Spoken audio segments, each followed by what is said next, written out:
Nope. There we go, and I knew it. I forgot to update some of these. Let me just handle that real quick. I shouldn't have gotten... Oh, I did. Okay. 1 second. I actually don't have the... I forgot this.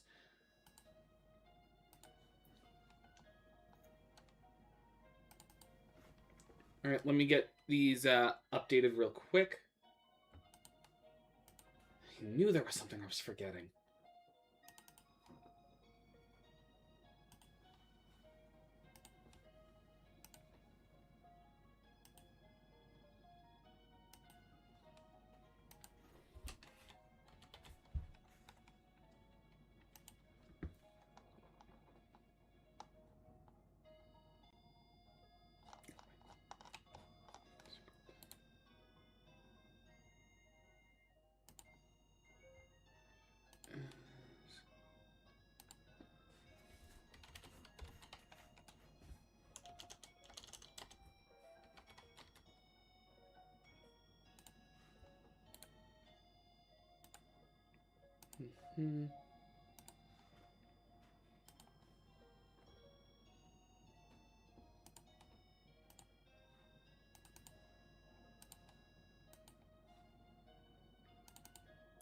Okay, there! Now I can properly say, what is going on, world of YouTube? My name is Grandmaster Scott, and welcome back to episode 2 of round 2 of the Pokemon Platinum Hexlocke.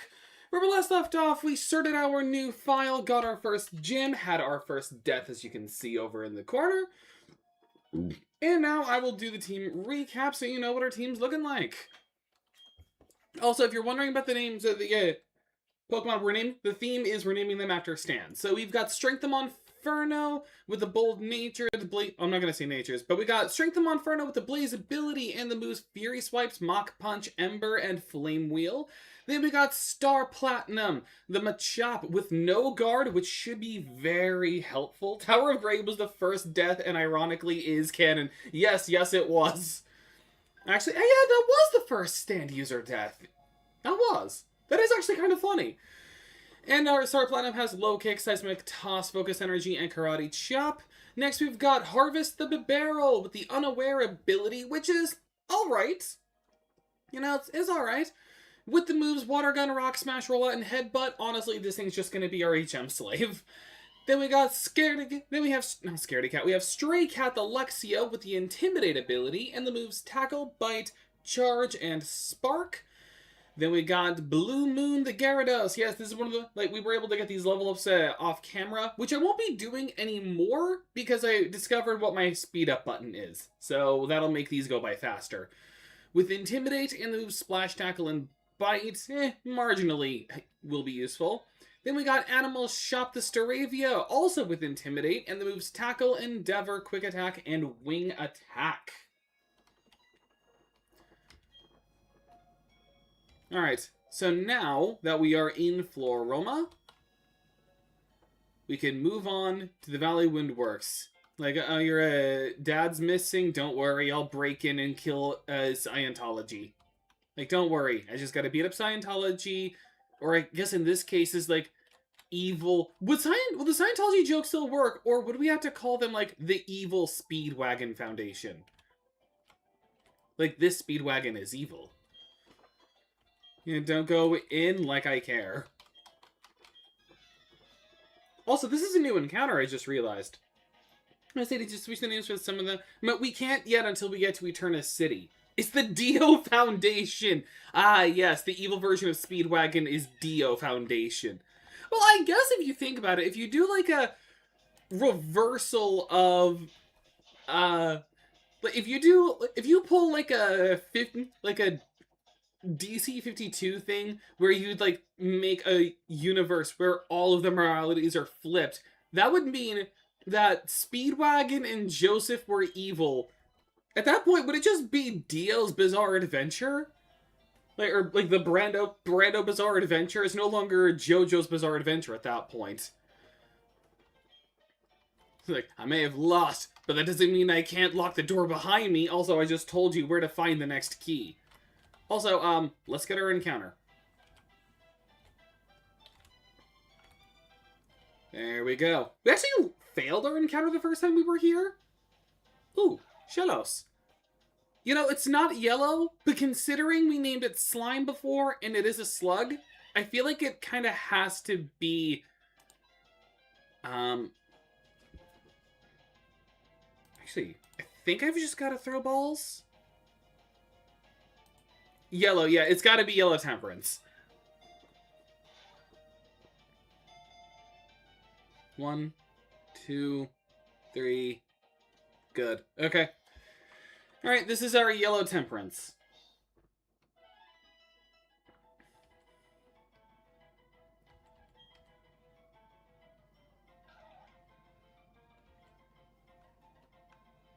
Right. Nickname. Wait, I think Temperance already fills up the whole thing.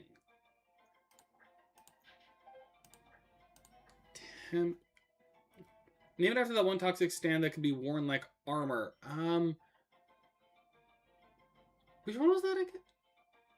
I think you're mixing up Green Day with Oasis.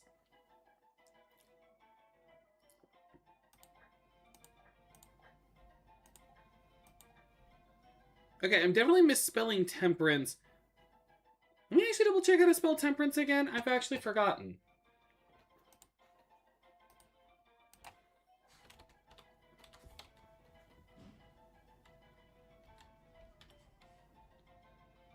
Oh, no, I am spelling it right. Okay. In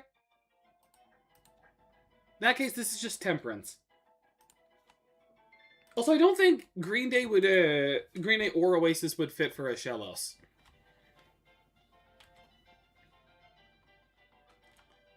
Oh, I ran into the child. I say that because of slug and dirt, which the Sandies are digs. Oh, that makes sense. It's not toxic, though, because I do think you may have mixed it up a little bit. I mean, it makes sense to mix it up. I mean, they were partners together. Also, who texted me?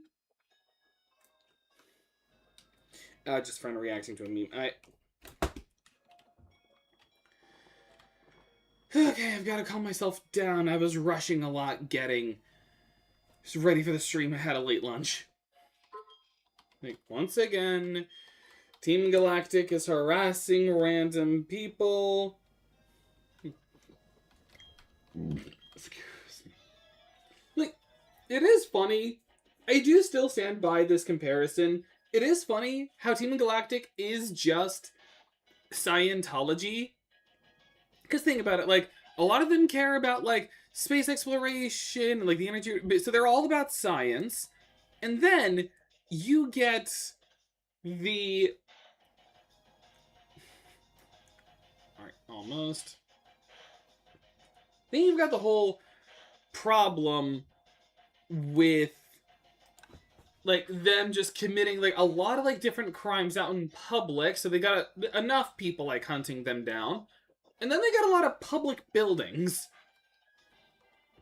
Like, they are just Scientology.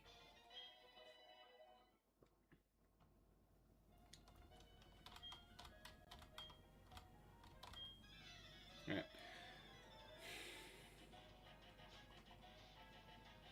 And if anyone's wondering why I set the Pokemon levels to 20, it's because that's the gym leader's highest level. So I decided to just set it to that cap, since we're probably going to do it today. Although I will be like doing the rare candies on camera, because I have finally discovered what the speed up button is for this emulator.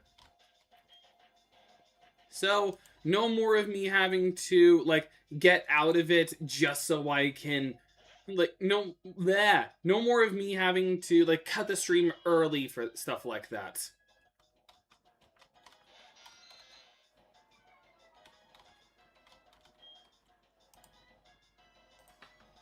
If you're wondering what it is, that's it.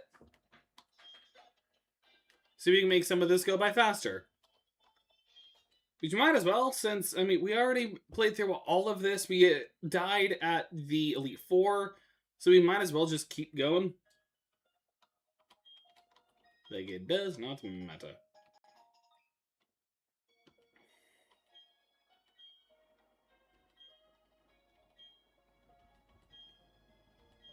Yeah, I'll take the honey. I'll never get an encounter with it, though.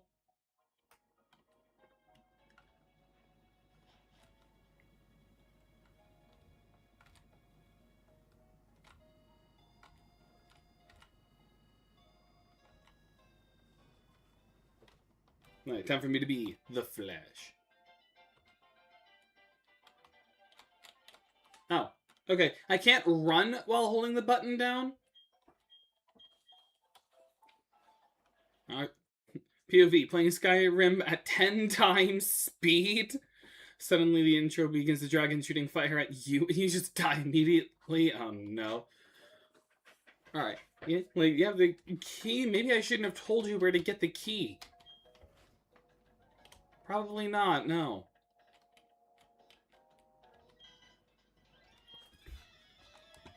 Anywho, I'll just beat you up, and then I'll beat up your boss. Who we probably will have a little bit of an easier time with. I mean, we had a pretty easy time with her before, but it'll be just a... But, you know, it'll still be a little easy, since we've got an actual fighting type on our team.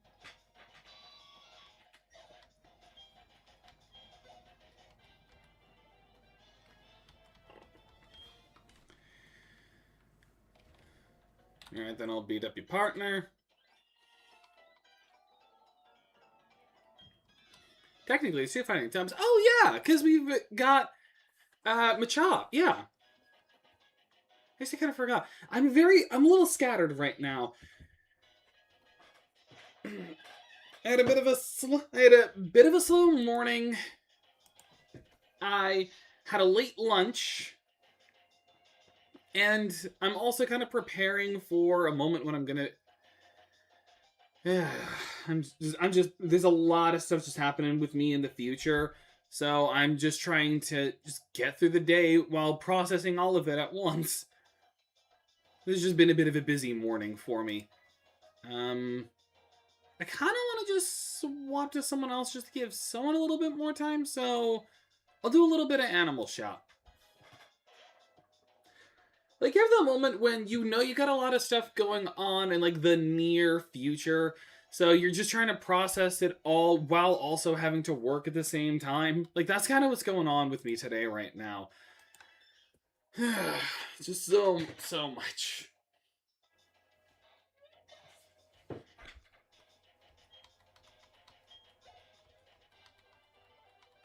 Like, finally, I used a Pokemon that was not Monferno. Alright, I am going to change up the party a bit to Stray Cat.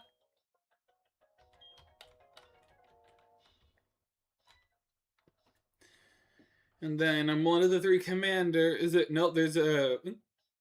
And nope, never mind, that's 4. Charon is Platinum exclusive. I don't even think Charon is in Brilliant Diamond and Shining Pearl. Like, I think he's just in Platinum. Which is also funny, because he has, like, no relevancy to the plot, except for post-game, and that's literally only in one area. Like, the Stark Mountain stuff.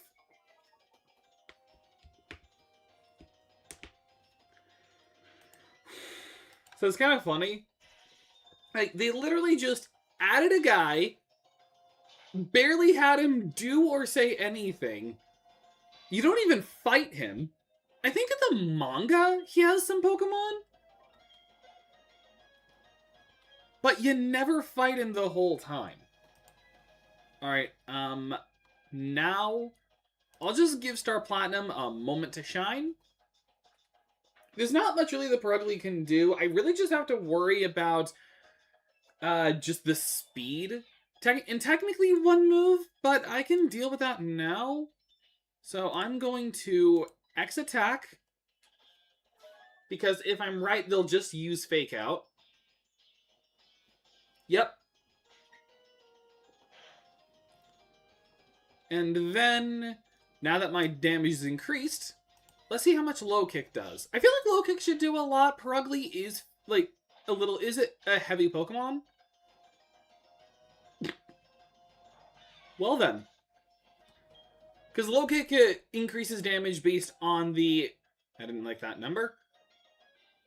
But it does increase damage based on the weight, on how much heavier your opponent is. Like, mess that one up. And then Charon, we lose to a child, will you? I'm barely relevant. I literally just exist to make the number of admins 4 and not 3. Because without him, the only admins are just Mars, Jupiter, and Saturn. But then you got Charon, and he's barely even in it. Also, why would you make all of them named after planets, but you named the other guy, you don't name him, like, Pluto or something? It was weird. Like, I understand not calling him Saturn, so that was already taken, but why not at least, like, Pluto? I mean, I guess he's not a planet, but, you know, still. Yeah, creating a new universe. I don't understand Scientology or their religion. Anywho, here's my daughter. Now let me tell you about the balloon. Because Pluto's not a planet. Yeah, I realize that.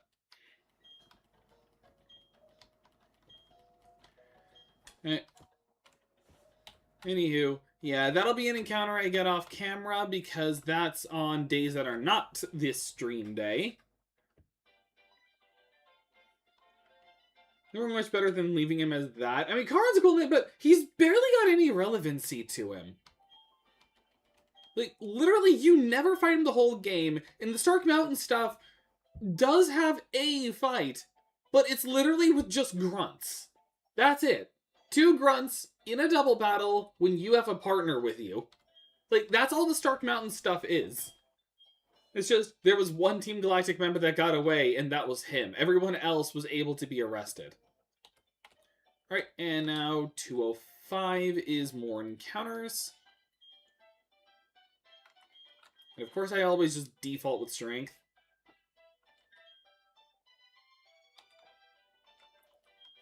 Potion. First Star Platinum. And once we get to Eterna City, there will be a mass exodus of names. Like, well, not exodus. There will be, like, a great, like, changing of names. Wait, did I read what I thought I read? Oh, never mind. I thought I read, like, I thought I read someone else had a certain move, but no. Just gonna take a bit of water real quick. I'm just gonna...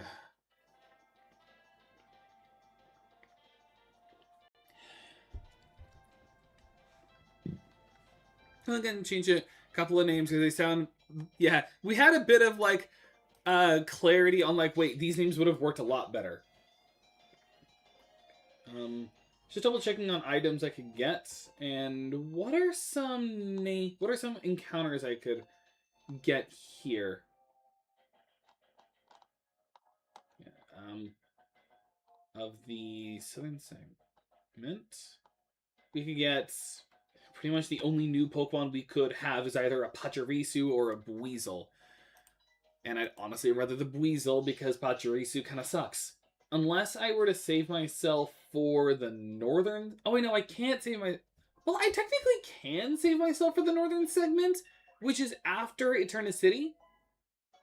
Because I can get a little bit better Pokemon. Actually, let me really check this. Because I had a Wurmple before, but I could just get another one if I wanted either Dustox or Beautifly, which I'd honestly rather not. If it were nighttime, I could get a Hoot Hoot, and I don't feel like changing my time. I could get a Budew if I'm lucky enough. So I can not get a Beautifly or like it's a 1% chance for a Beautifly or a Dustox. And then the only other new one is just Kricketot and Budew. So probably aim for one of those. It's more likely that I'll get a Budew, and I'd honestly rather a Budew.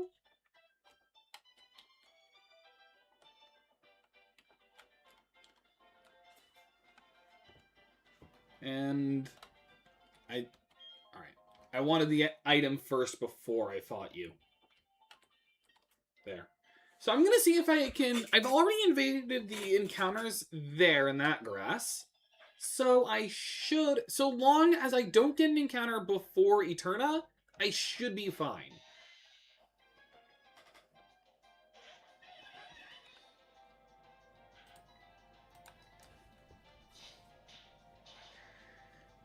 what Pokemon should be Wonder of You? Unfortunately, Absol, we can't get an Absol. Otherwise, that's probably what would have been Wonder of You. Because the whole thing about Absol is it predicts imminent calamities. So that one would have been a good one.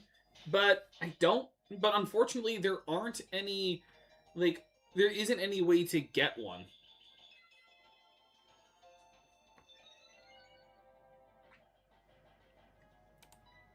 Mach Punch again. Like, you can keep increasing your speed, but Mach Punch is a priority move. So unless you have another priority move of either equal or same or higher priority, then, like, I'm just gonna kill you. And I'm gonna switch to Harvest, and give them a little bit of practice, a little bit of love, a little bit of care.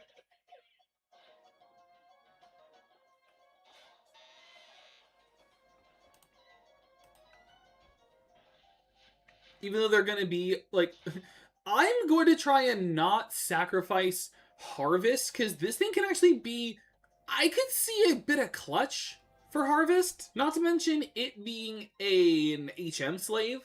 Especially now that it's a Bibarel, it can learn a lot of HM moves. Like, we could get its strength, it can be our surfing Pokemon.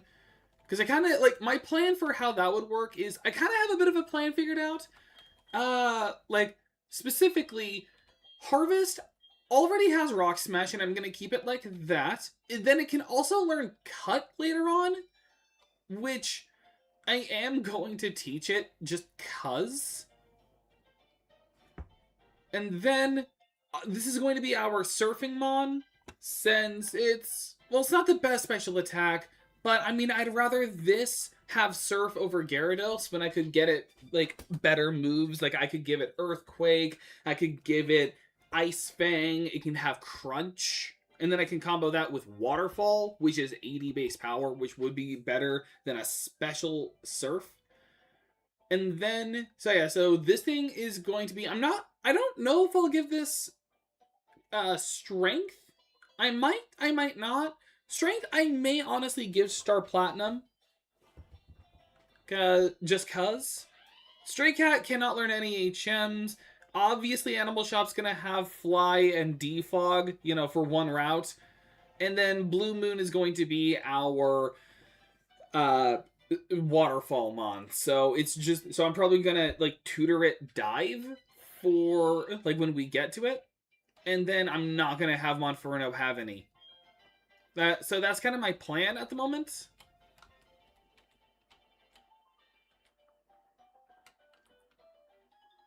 Like, I meet you.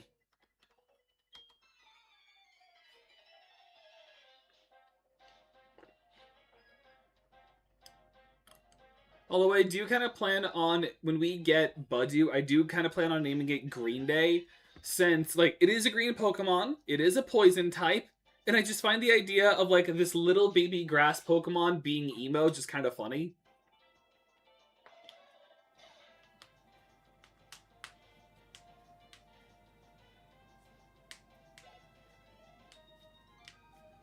Zachary.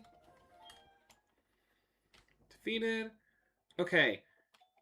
Can I avoid the grass without getting an encounter? If so, that's fantastic.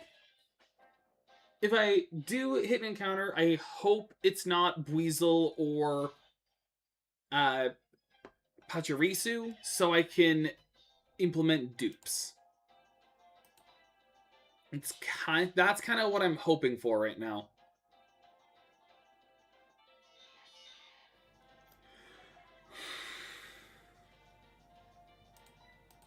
And kill it.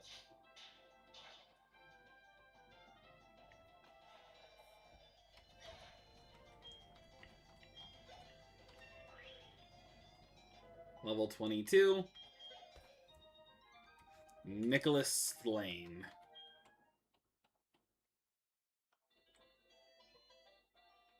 Okay. And we're good. I'll take the Repel. And then I'll fight you. I was gonna try and talk. Hang on. There. I wanted to actually talk to her and not just let her look me in the eye. Chop.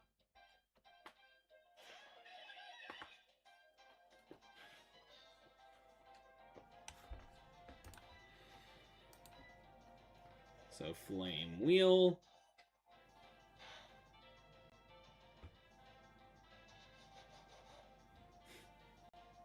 Okay. Done.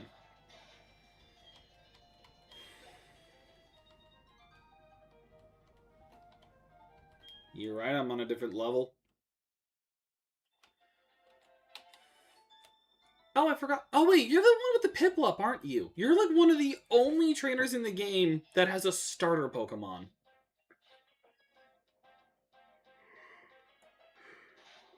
Ooh, excuse me. Like, it's weird. She's one of, like, there aren't that many trainers. Like, yeah, no, there aren't that many trainers in this game who have a starter Pokemon. That shouldn't do a lot. Yeah, no, even on a crit, that wasn't anything.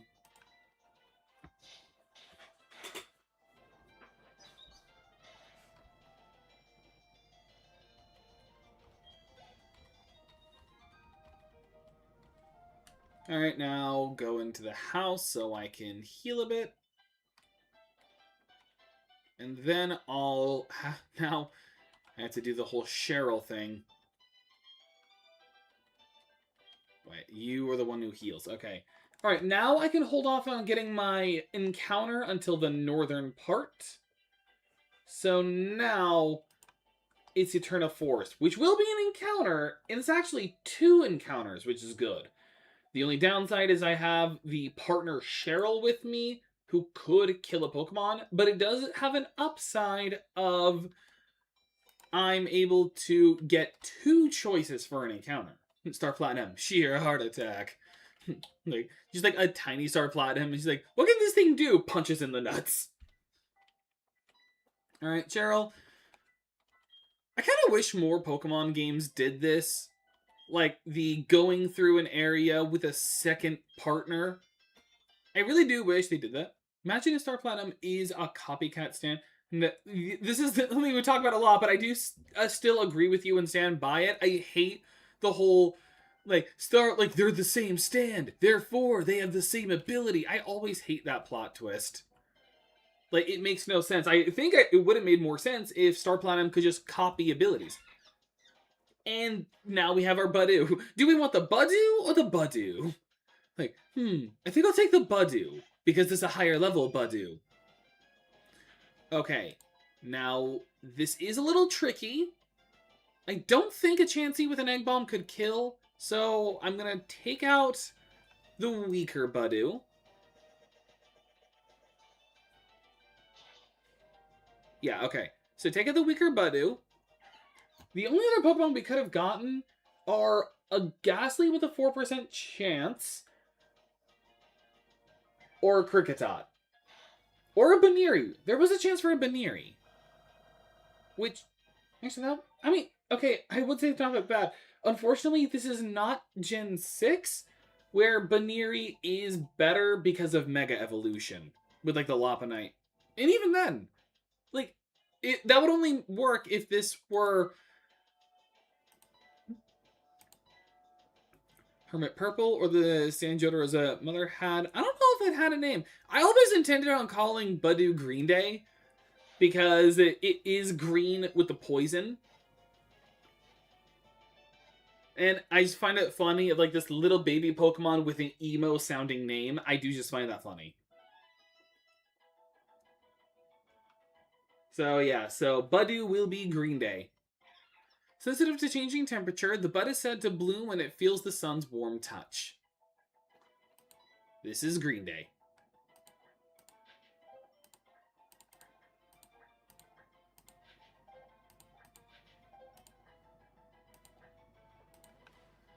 This is our emo baby.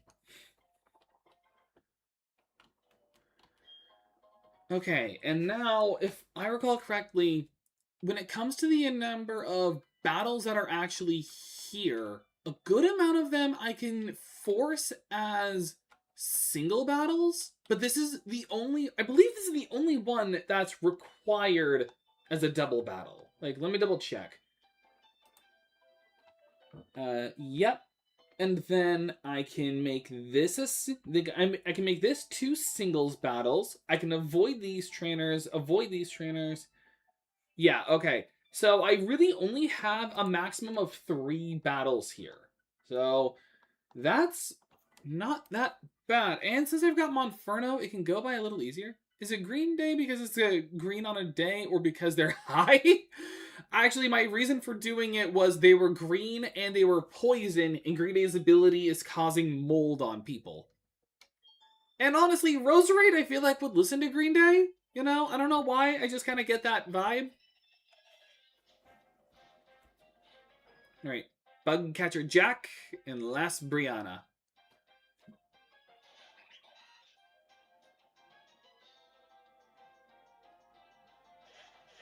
Alright. The Pachyrisu's honestly nothing. Like, in fact, I say nothing. I'm still going to go after them first. Probably with Ember, so I don't risk a static. And it's still strong on us.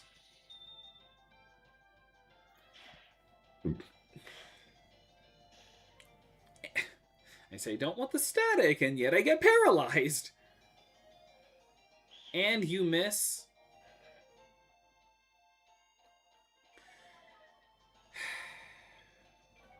So how was everyone's weekend? Mine was good. Of course. That's what I was talking about before. Same priority move, but higher speed. Like, if I go for the Pachirisu first, it'll just make the whole battle easier. Mach Punch, kill.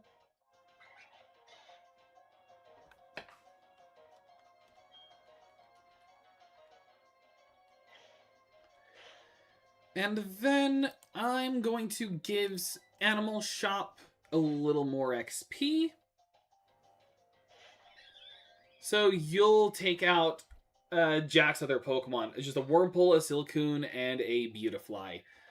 And unlike last time, I will not be stupidly sacrificing my Pokemon because I failed to understand something. So, Wing Attack.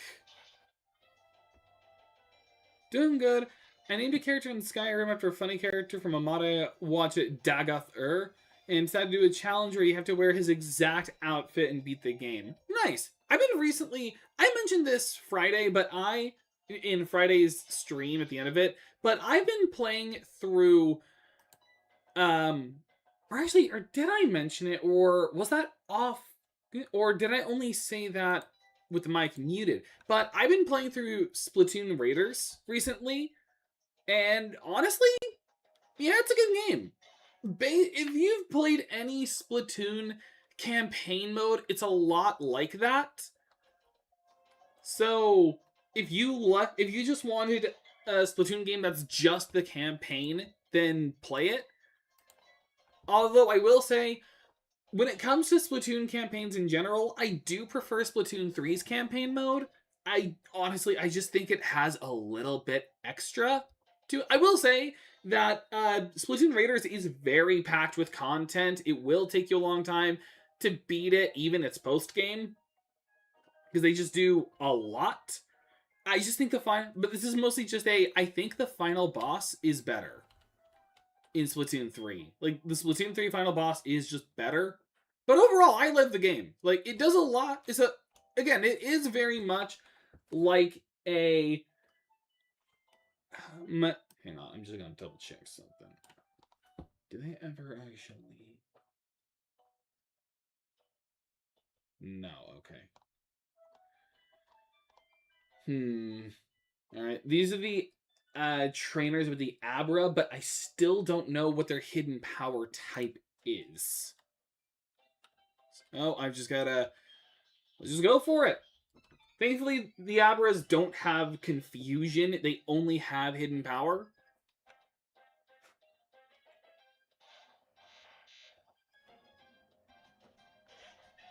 But what I was saying is, Splatoon Raiders is very much just any campaign you've done, but with a little extra bells and whistles. Like, you get like a base builder mechanic.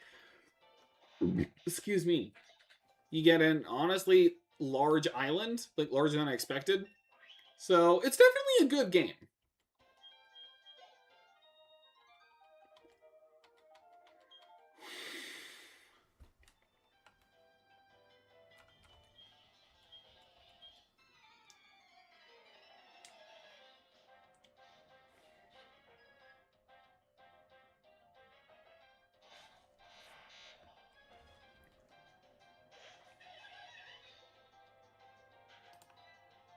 And Flame Wheel.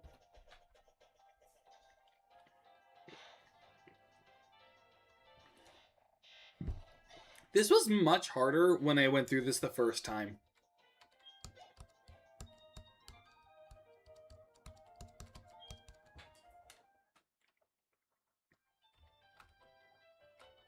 Alright.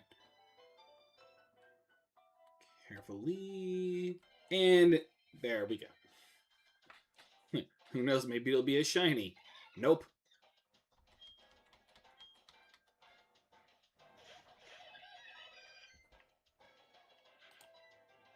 Right. Yeah.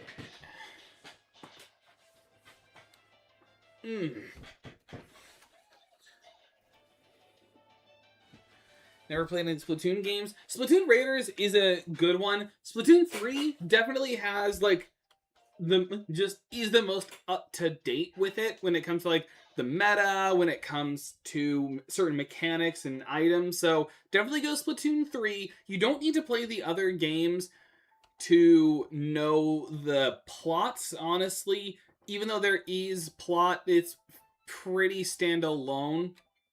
Alright. I could just fight these guys, but honestly, with how higher levels are, since I was going for the gym leaders team, I can really just avoid anything. And I honestly would have rather encounter a Baneri as my first, so I could have saved the Badu later. But now this further means the Pokemon I have are smaller that I could encounter.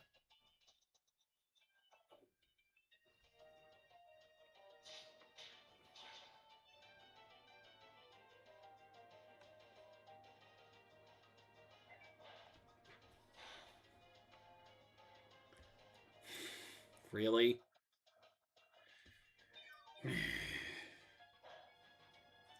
So some news I meant to comment on is I got some news a couple days ago. I heard some news that really pissed me off where I heard they announced an Alvin and the Chipmunks movie that's going to be AI generated. And that really just upset me. A lot. I am not going to watch it, not even as hate watching, because I'm not that kind of person.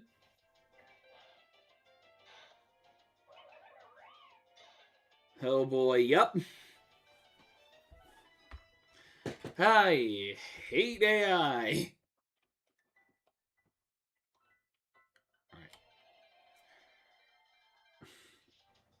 You know what's really bad with this?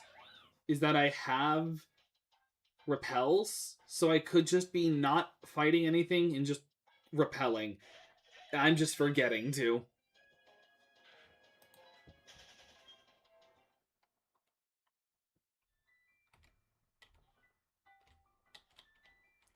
Yeah, so immediately that's 2 trainers avoided. And now let me just do this. My only repel.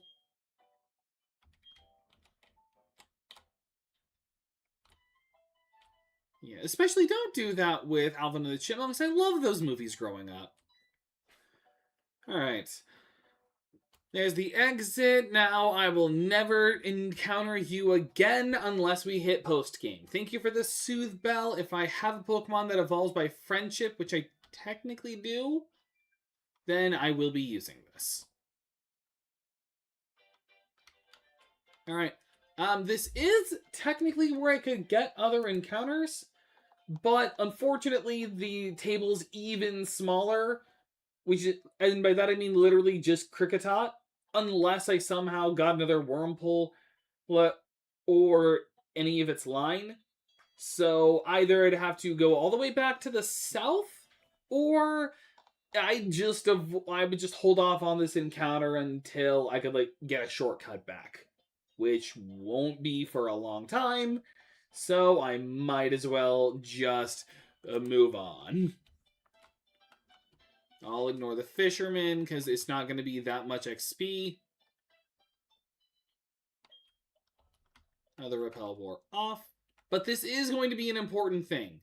So, it is time to do a massive changing of the Pokemon we were going to nickname. So, let me just hit up the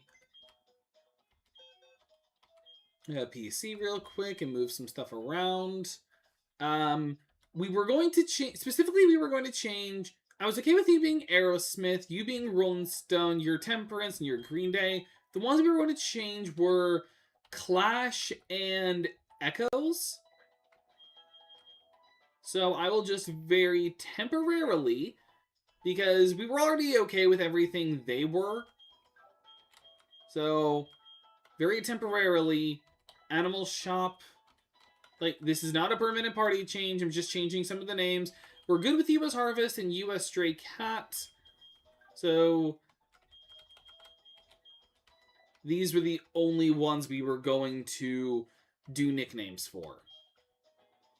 Because we were going to change Star Platinum so that we can actually make it a star. I just gotta remember which of these buildings it was. Was it? No, it was the Eterna condominiums. Right here. The old man at the first floor of the condominiums. The name raider.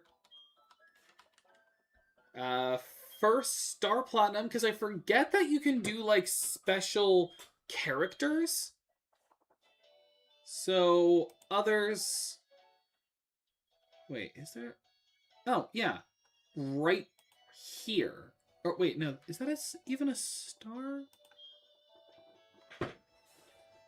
Or is there an asterisk?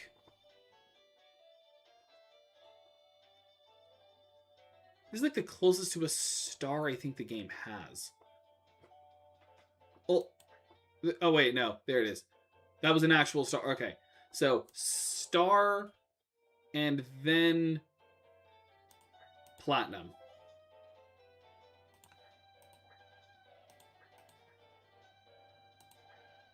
Nope. So, technically, Star Platinum. So, we've got our Star Platinum. Wait, does it even... Yes, very faintly. Okay. Up next, we were going to make... we were not going to have any of them be Clash because I'm planning on doing a Gibble in the future. So, and that was going to be Clash instead. So, first of all, your Echoes.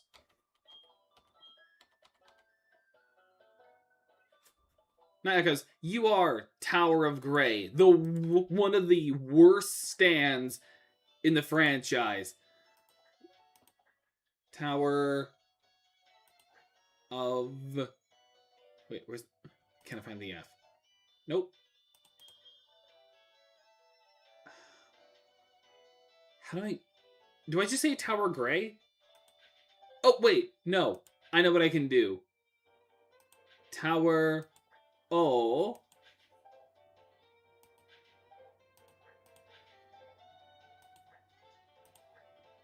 Is it Tower Grey? Wait, nope. That's a Q. Also, I spelled Grey wrong. Tower o' Grey. That's one of our deads. He'll be known as Tower o' Grey. It's not like I'm saying it with a Scottish dialect. Okay, so then we said that because of Golduck, Psyduck would make a better Blue Moon. And then I think we said we were going to make Gyarados Drake's Dream.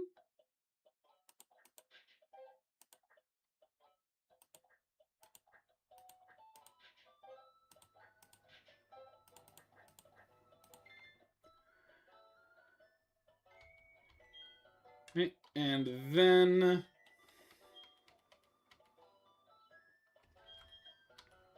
Blue Moon.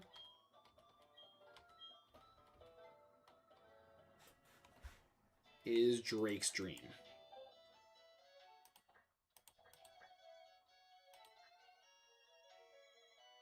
Is that pairing the platypus and Doofenshmirtz? Oh, I just realized that.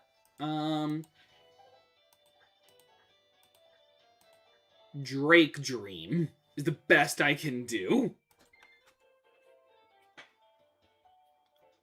It is now Drake Dream. Because I can't think of any other, stands that would fit Gyarados. So it is Drake Dream.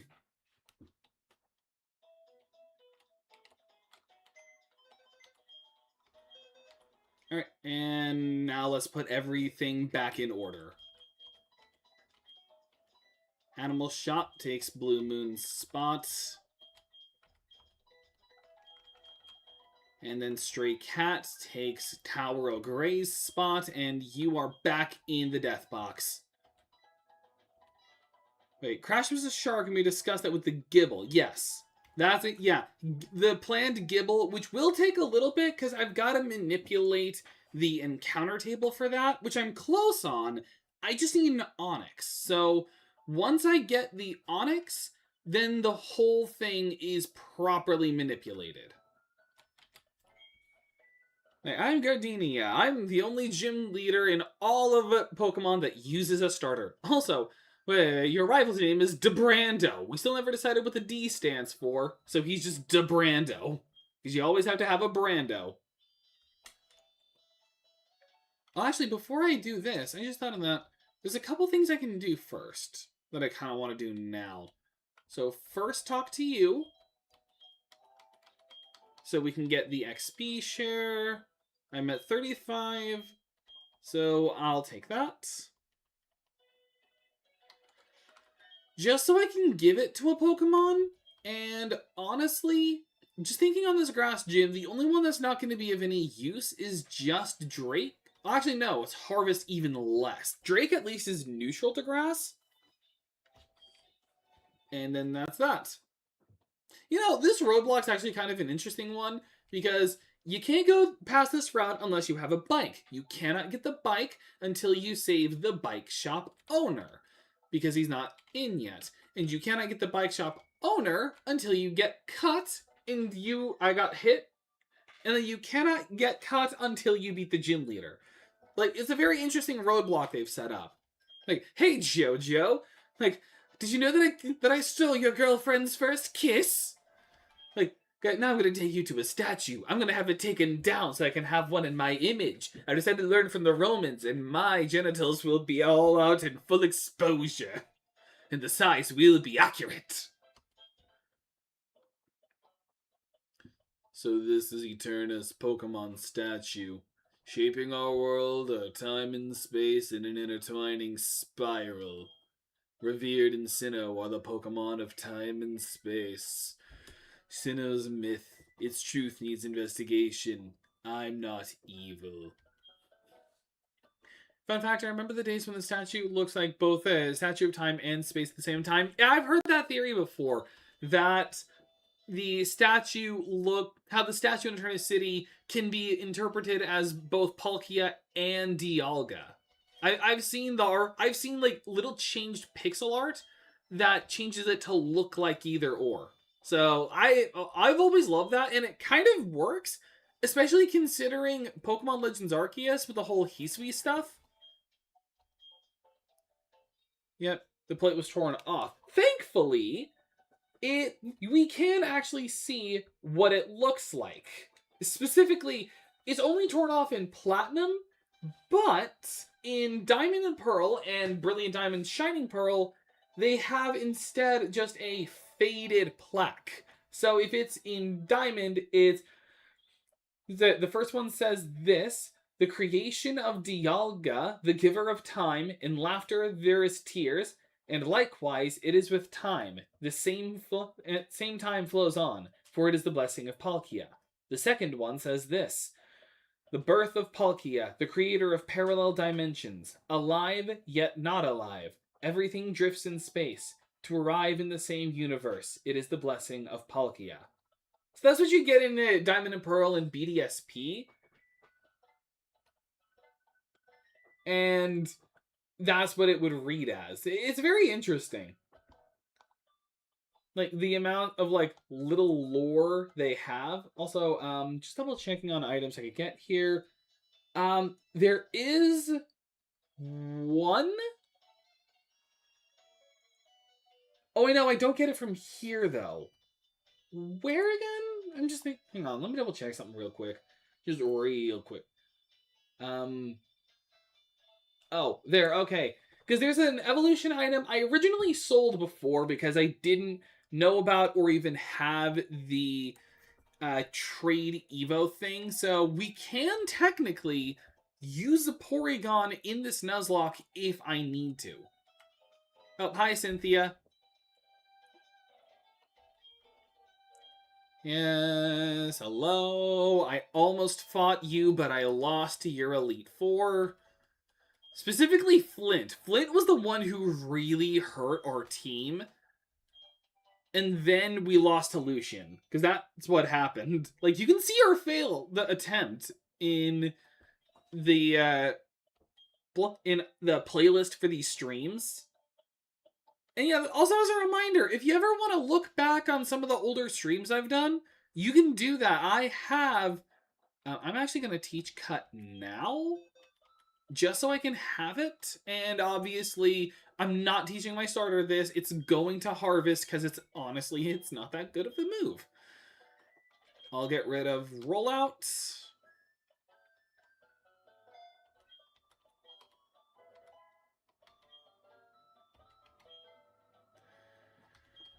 And now I'm going to get my 2 encounters. Now, Mount Coronet has will give us 2 encounters, like I've said. However, the Pokemon that we could get as an encounter, this is what's important.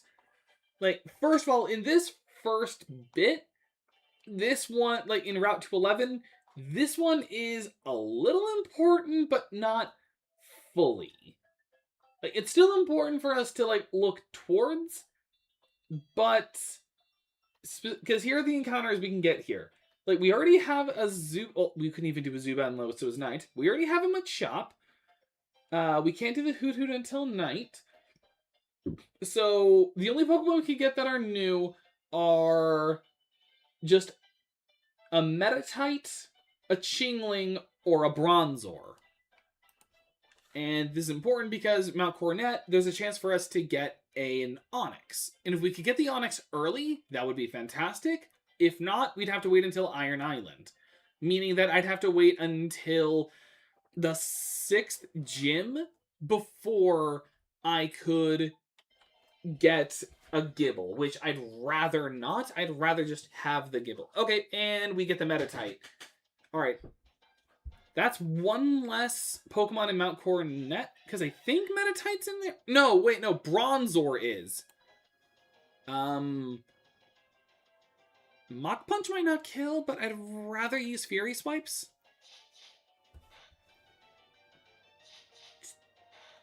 I think even a 5-hit would have been fine. Also, I don't have enough Pokeballs. I don't even think I have potions. Well, whatever that hidden power type is, it's super effective. Just hit 2 times. Just hit 3 times. Thank God. Meditate.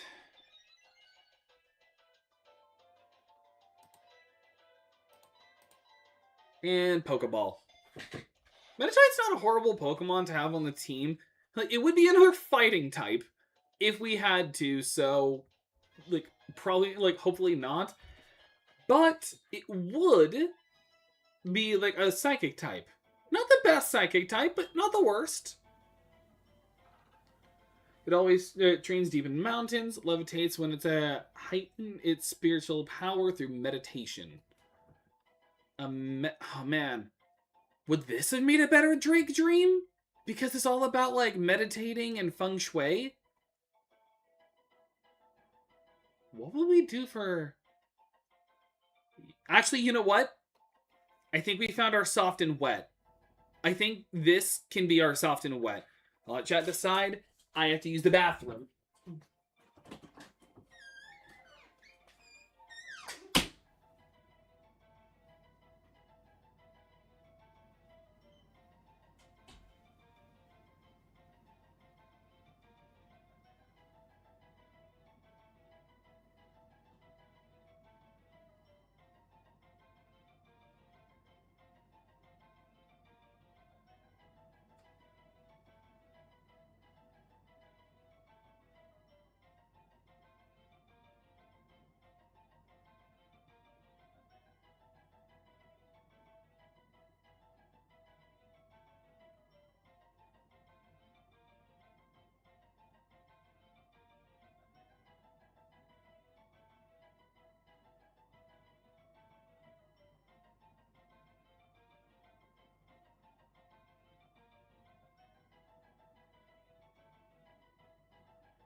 Okay, I have returned.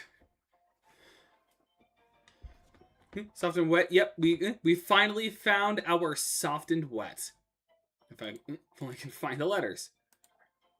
Soft. And how I said it was the SOFT space AND space WET. Yeah, so I could do just like a space. Oh, no, I can't. Wait, is this not a full 12? 1, 2, 3, 4, 5, 6, 7, 8, 9, 10. This is only a 10 character. Oh, well, we talked about this before on what we could do in its place. And that's just simply... If I can find the... Wait, is there no ampersand?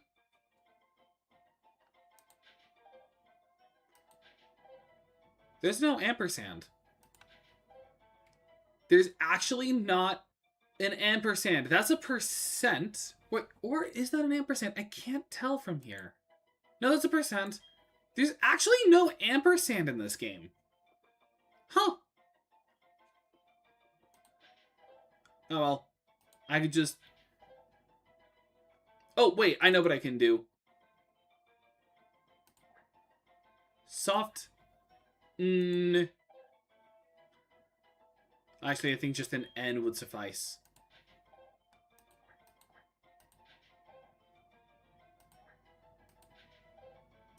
Wet. Soft and wet. It's the best thing I could do. But I think this works fine just because its proportions are kind of similar to soft and wet.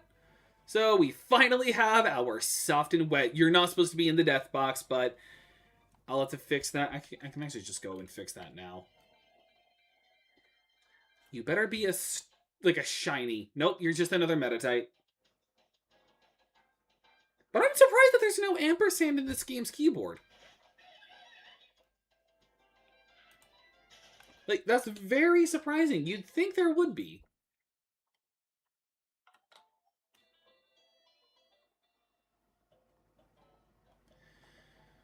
Okay, then...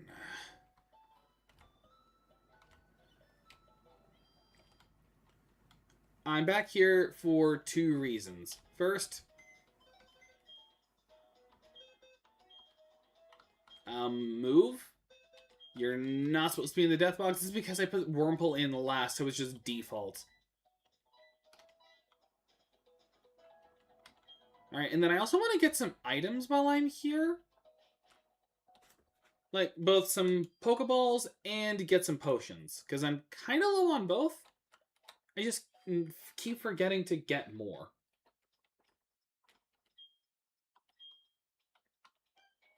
I can do super potions now, but I think I should just... Yeah, probably. I have 10 super potions now, and then I'll just get 16. 16 Pokeballs. And a Premier Ball as a bonus.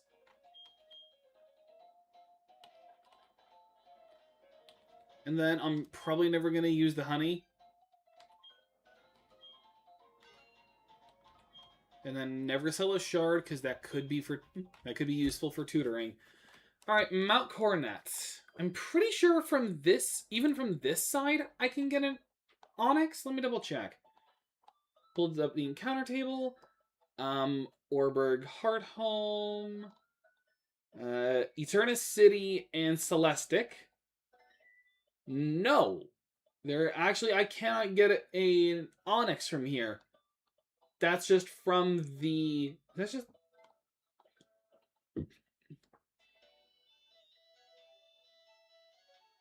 Wait.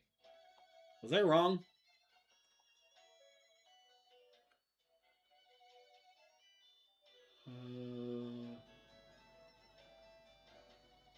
I was wrong. You can't get an Onyx here.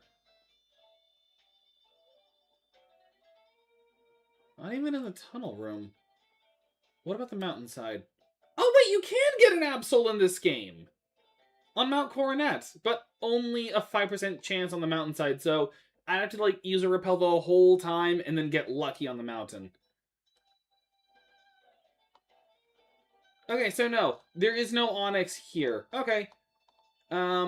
But this is still going to be an encounter in the future. The Pokemon we could get that are new, at least, are a Cleffa, a Nosepass, a Chingling, or a Bronzor. I'd still love to get a Nosepass. Probopass isn't the worst Pokemon, but... And Cleffa's not that good in this generation because there is no Fairy type. Chingling and Chimecho suck. They have a Mega that's decent, but overall it still sucks. So our best Pokemon here really is just Nosepass or Bronzor. So let's go and see if we could get either. POV when Star Platinum pulls out the guillotine. Oh no. Oh. Alright. And then I have a forced fight. Oh, no. I can avoid that fight for a bit. I'll still fight them, just not now. Like, I can break this rock with my harvest. And then I can't go any further. Because I don't have strength, and you won't have strength until the 6th gym badge. Alright. Let's just get our encounter here now. I just feel like it's a good idea to just do our encounter now. So I really won't be able to get our Gibble until then. Like, unless I get really lucky and I don't encounter an Onyx. But I don't know if I want to take that chance. Alright, run. Actually, Star Platinum had a guillotine as a move. Just star guillotine. That's just when he pulls. That's just, all that is he uses star finger and then just, like in Star Wars. Actually, should I even do my encounter now? I'm just thinking. Should I do my encounter now? Or should I wait? Because there is Feebas Lake, which is more or less much of the same. Then the snow point side. I mean, I might as well. The table's not going to change unless I wait until the mountain side is the thing. Because otherwise, it's just going to be the same Pokemon, just a higher level. And evolved. And then the mountainside does have a bit more. Specifically, if I were to wait till the mountainside, then we could still have a chance for the nose pass. But then we could get a Snover / Abomasnow. Wait a minute. No. Because then, even if I get this Snover early, then the Pokemon that I could still get that would all be new encounters would still be a Chingling and a Nose Pass and a no Bronzong, but I still could get the Absol. But either way, it's a 5% for the Nose Pass, 5% for the Absol, 10% for the Chingling. Is that worth it? I don't... Well... There are better psychic Pokemon later on. And this is the generation when Absol was actually being a good Pokemon.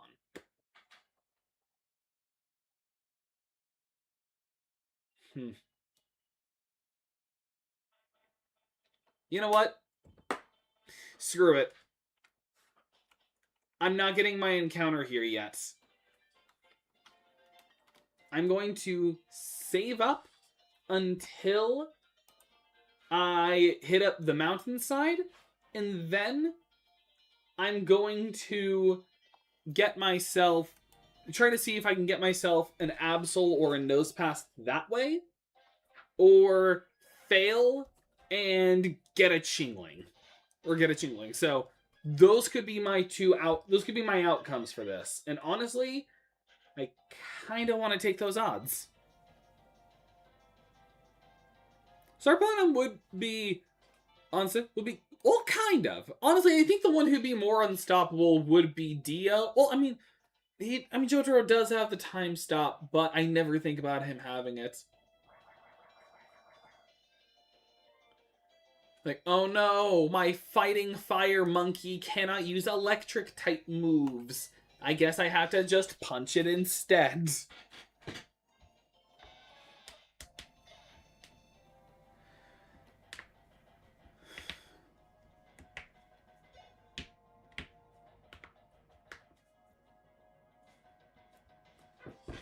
Alright, still switch.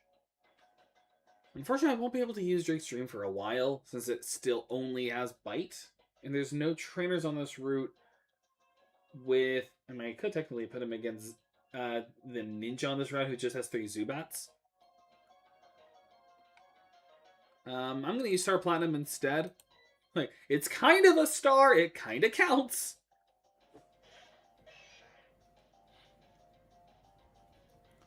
But that's going to be my plan for this. Is I'm going to wait until I can get to the mountainside where the encounter table changes. And then I'm going to get my Pokemon. Star Platinum, Echoes 3. Oh, that'd be terrifying. Imagine he just makes you heavy, and then he just pummels you. Like, at that point, I think he'd create more than just a crater. Like, what are some... I feel like there's a lot of stand combinations that you could do that are just kind of terrifying and deadly. What's some of the items on this route again? Like, any of that are, like, actually worth me getting? No. Only on the eastern side. So I'm better off just... I'm gonna go after this ninja kid here. I'll just switch to Drake's Dream.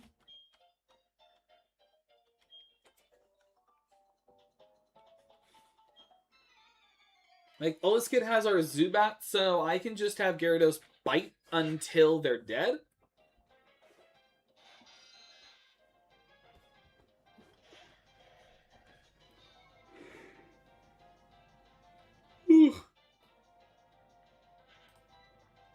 fight.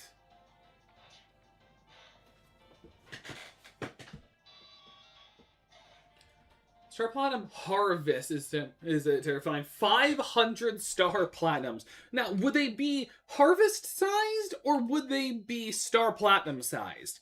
Both of them are terrifying concepts, but that's kind of an important decision you have to make, is, are they going to be the size of Harvest, so they're like little itty bitty little guys, or are they going to be the size of a Star Platinum and be like 6 foot something? Like, and you just have like 500 of those.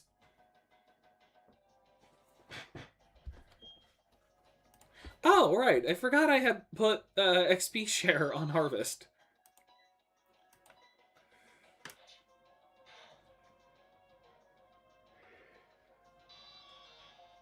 Whew.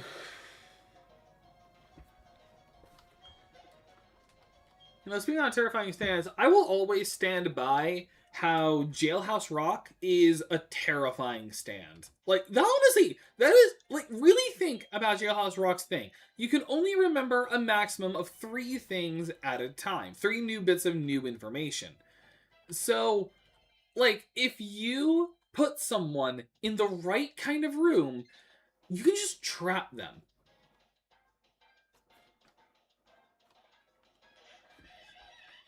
If you have 500 Star Platinums and they have the 50-meter range, you're just a walking tank with no weaknesses. True, but again, are you a Star Platinum with a or are you Star Platinum sized or Harvest sized? That's the important thing. Like, if they're all Star Platinums that are still the size of Star Platinum and you just have 500 of them, then yes, you are an Avengers level threat. But if you are but if they're only Harvest sized, then they are still strong, but much less, significantly less powerful. I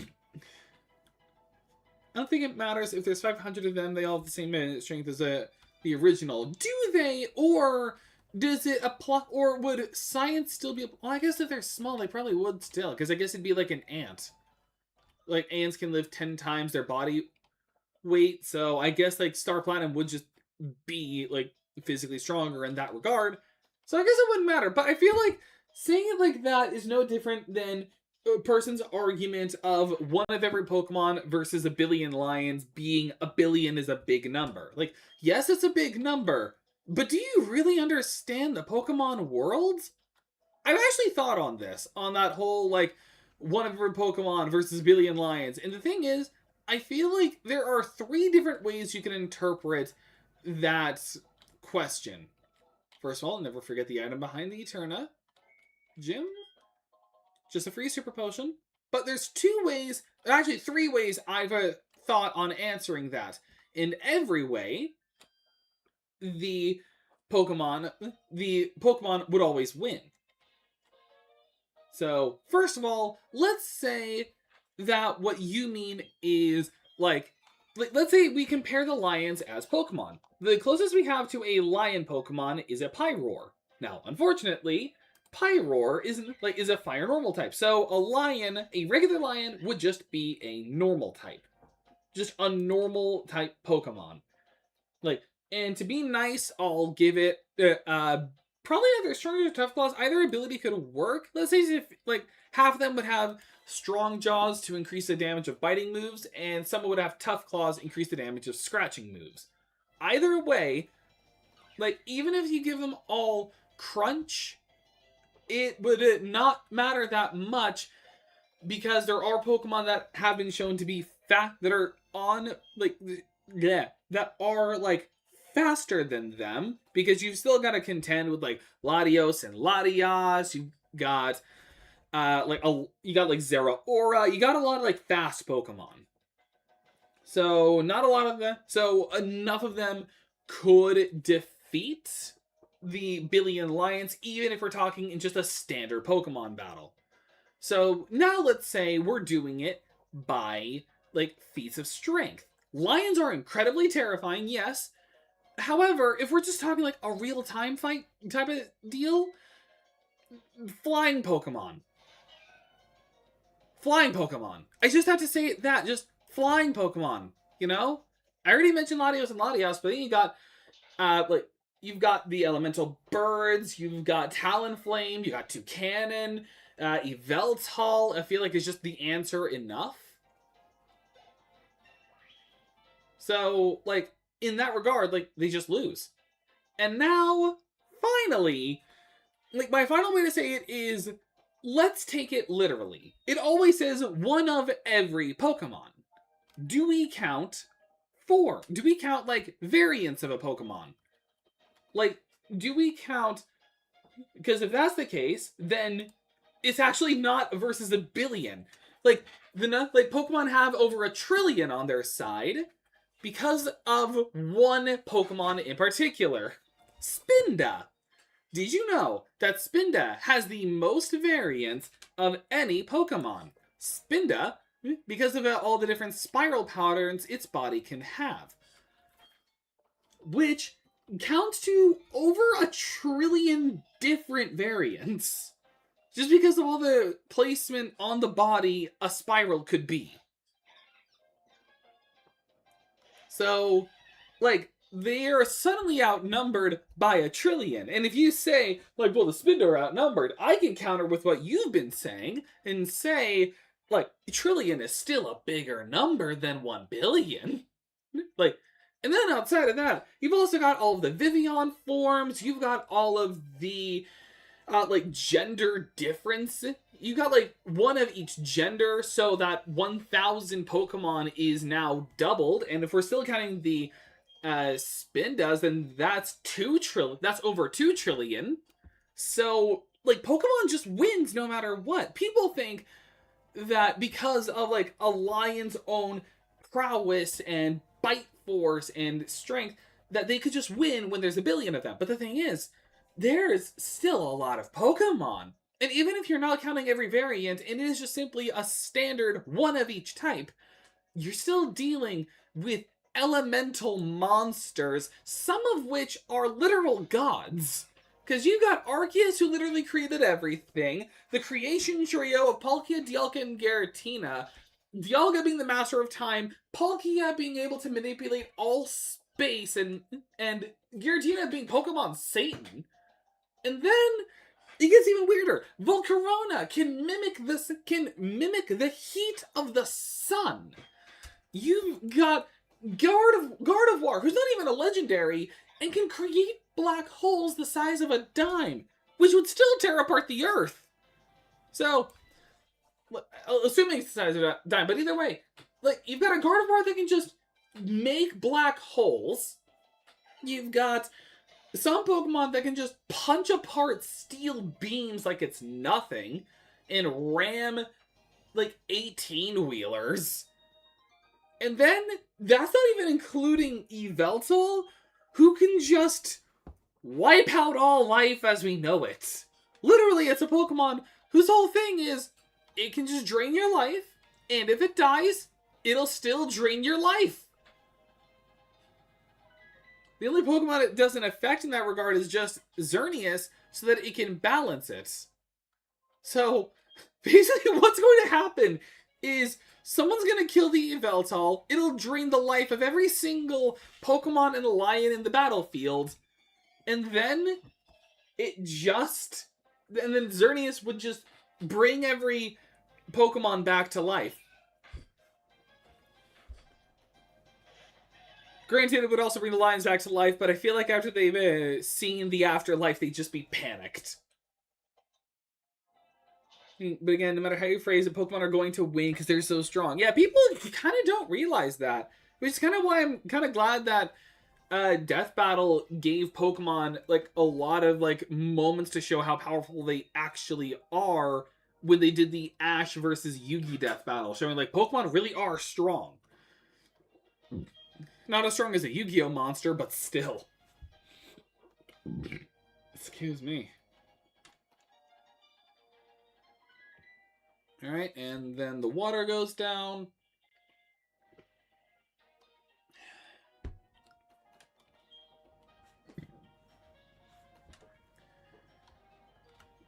And Gardenia time.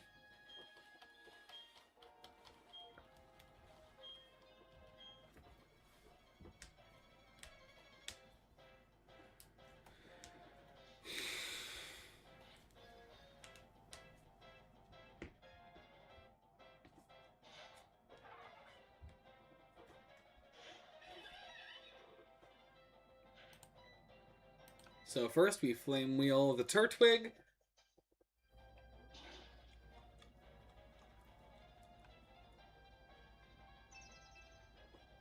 Okay, that's kind of annoying. But I have Ember, which is fine.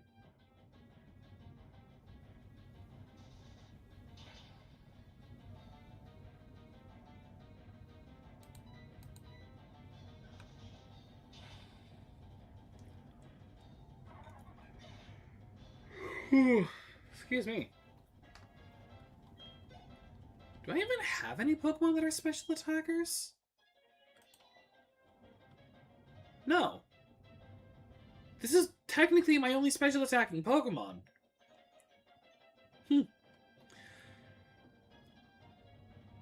Yeah, I'll still stay in, though.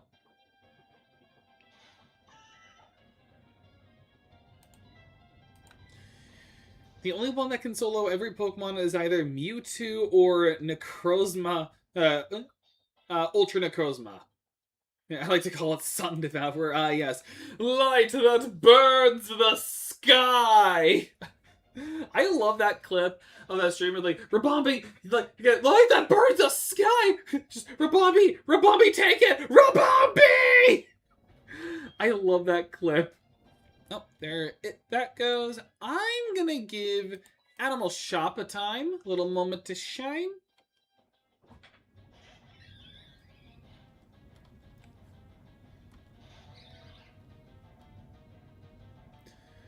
Not the end yet.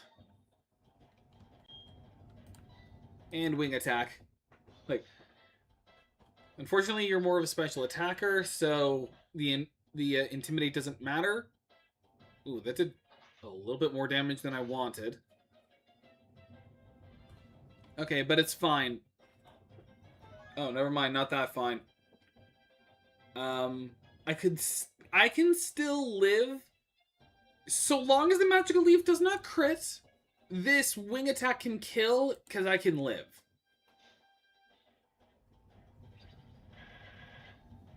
Don't crit. And we win.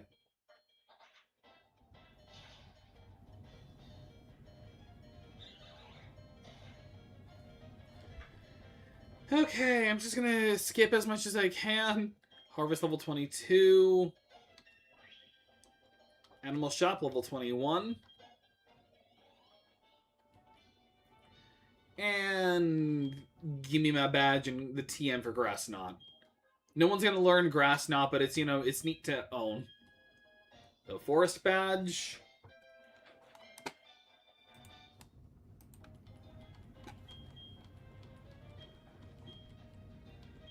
Okay, TM86.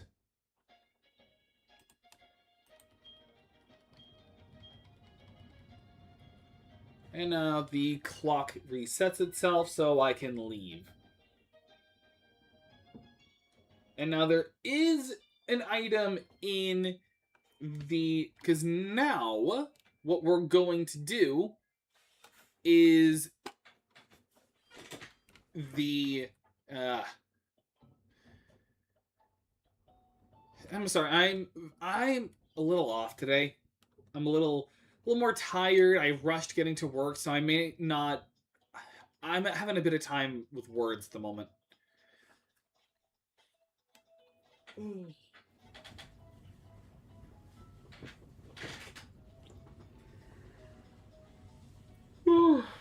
Excuse me.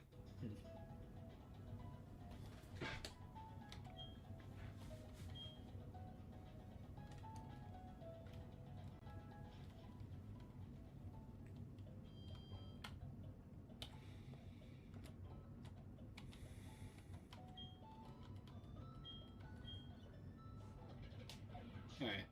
Now we can hit up the Galactica... The Eterna City Galactic Building.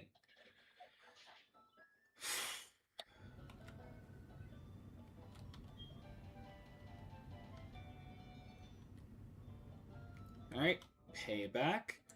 I don't have any Pokemon that are slow enough that I could capitalize on it. So, just like before, I'm going to hold off. So now for the building. Now, there is one item here that I will be aiming for, just because it is going to be helpful. Also, I don't know if I can do it now or if I have to wait, but... Okay, I have to wait. Remember that corner.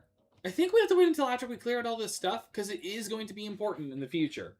But the only item that really matters here is just two things. The blue shard, just for the tutor moves, and the upgrade, because in this run, we actually can potentially get a Porygon Z in the team. You know what? Just because this is the only time when we can fight these trainers, I will fight all the Team Galactic members.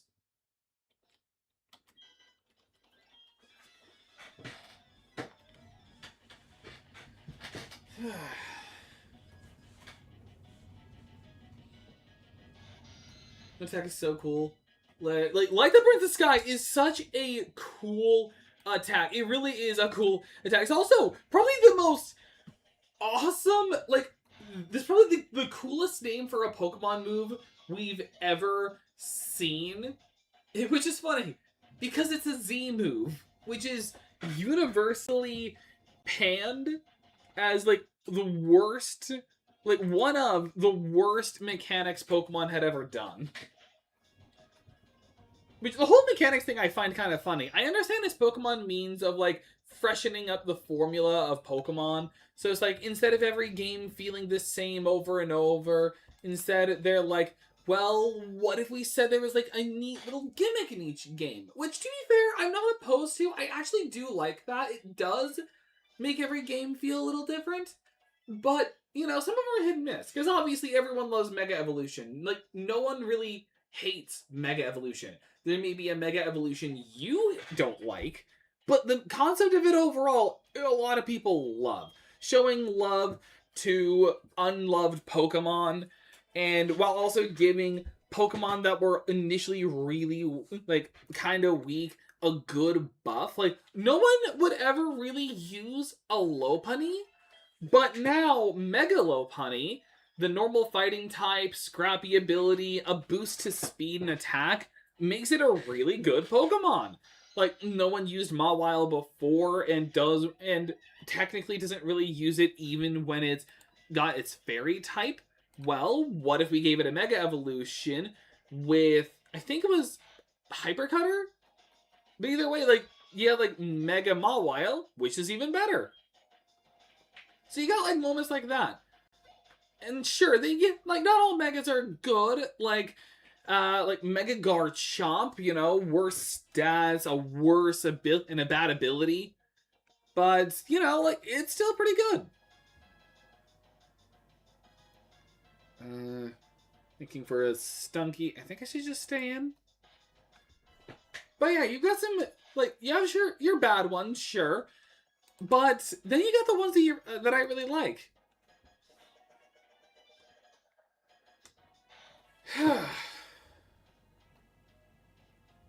Nice. Another one, and then you had Z moves, which not a lot of people liked, because it's you use up a slot in order to... Yeah, Gardevoir being one of the strongest, and then Mega made it stronger. Actually, ironically, it went from strong to stronger, and then even stronger. Because you had without the fairy type, a Gardevoir was still a pretty good Pokemon because of its decent speed, high special attack, and surprisingly diverse move pool. It can learn Thunderbolt. Do you know that a Gardevoir could learn Thunderbolt? Yeah, although obviously most people would always do Shadow Ball for it, and then maybe a Calm Mind, maybe a different coverage move if they needed to. But you just had a lot to it.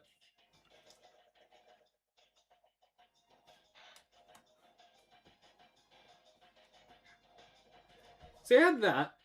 And then the fairy type came around, giving it more resistances. Moonblast, which is just a strong fairy move, it can learn Thunderbolt. I'm pretty sure it can learn Thunderbolt. I may be mixing it up for someone else who can learn Thunderbolt, but I'm pretty sure Gardevoir can learn Thunderbolt. Let me double check.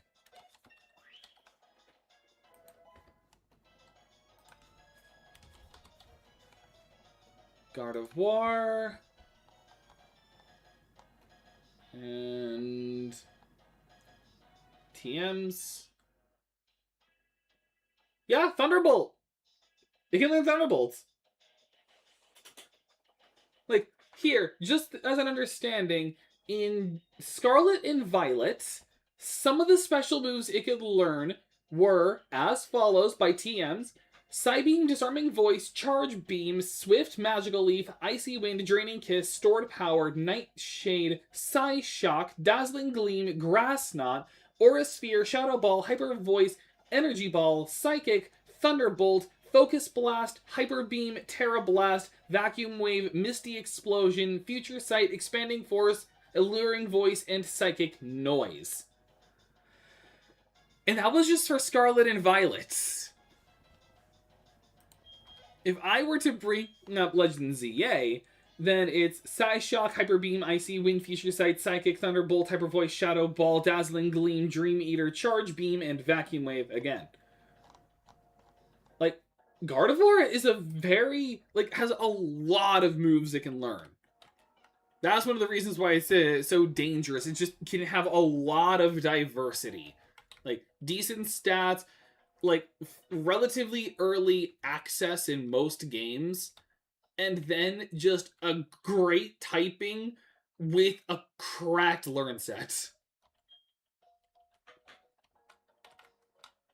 And then the Mega Evolutions just made it even more powerful. Are any of you, even going to fight me? You will, at least. Okay.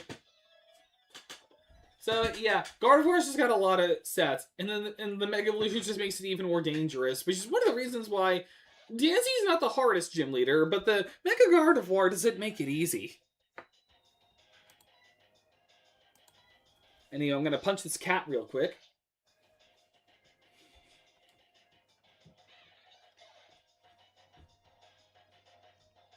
But again, you had, the Mega Evolutions, which got further improved in Omega Ruby and Alpha Sapphire, with even more Pokemon getting a Mega. And then you get to ZA, which had Z moves, where basically you had to sacrifice an item slot, and in turn, you could have a move you could only use once per battle that can be reduced by Protect and even nullified with another Z move. That's kind of what it was like. So overall, Z moves were not that good. Some of them were alright. The animations went, a little too long. So unless you had turn off enemy battle animations, you basically just had to sit there and watch an attack. Which, the best way I could explain it is PNG move from one point to another. Unless you had, one of the special Z moves, which we didn't get until Ultra Sun and Ultra Moon. You had, a couple, but overall, you didn't... There was, more that were added in Ultra Sun and Ultra Moon. The starters didn't have one until Ultra Sun and Ultra Moon. So, there was one problem. And then you get to the only cool thing we had with Z moves were some of the unique Z moves we could get, 10 million volt Thunderbolt, the ones for the starters, and of course the Ultra Necrozma Z that allowed Necrozma to go into its Ultra form and gave us the coolest Z move of all of them, which really sounded like a Final Fantasy attack. Up there with the likes of, Meteor, Supernova, Exaltamus. like all of those, you had light that burns the sky. Yeah. Like, you had a lot of cool moments like that.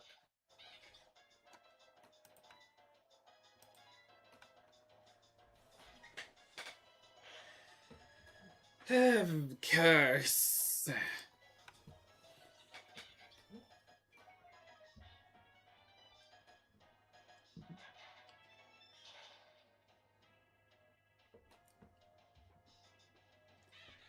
And then you go into Sword and Shield, which had Dynamax and Gigantamax, which is only really hated by the community. You know what to do, Pikachu. Use the light that burns the sun!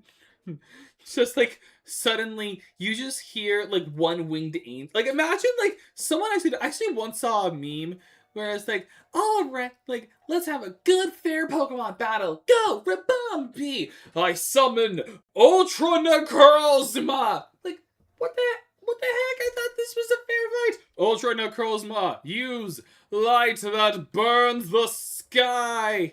Rabombi, don't die, Rabombi! Love that clip. Oh wait, other side. Okay, going from the scientist side. Ooh, this guy has a Kadabra. I gotta actually change. Oh wait, if it's a Kadabra, this is the perfect time to use Drew Extreme.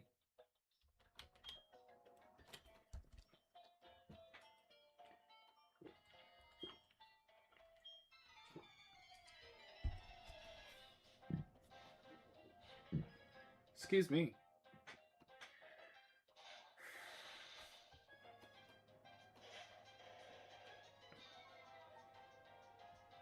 Like, too bad Intimidate doesn't actually matter, but I can. Like, oh no, their special attack is raised. Like, just bite him.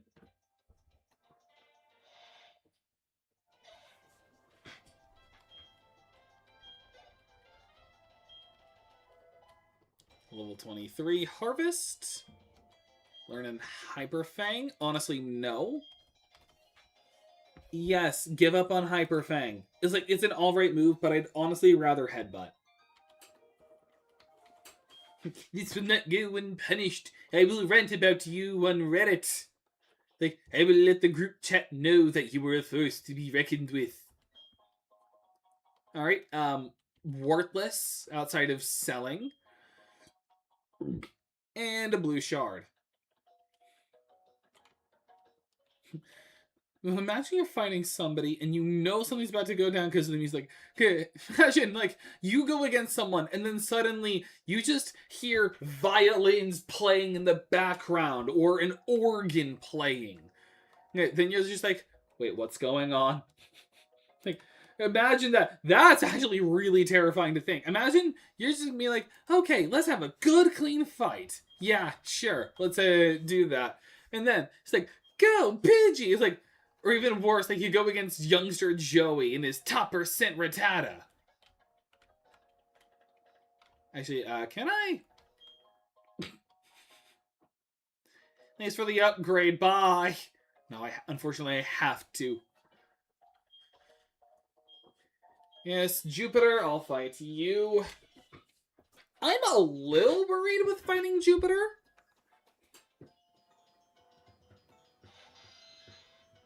Also, I just thought on something. Since I'm planning on having Bibarel just be our HM slave, should I even give it the XP share? Because if I really want to use it in combat, if I need to, like, take someone out, then... yeah, there's really no issue in that regard.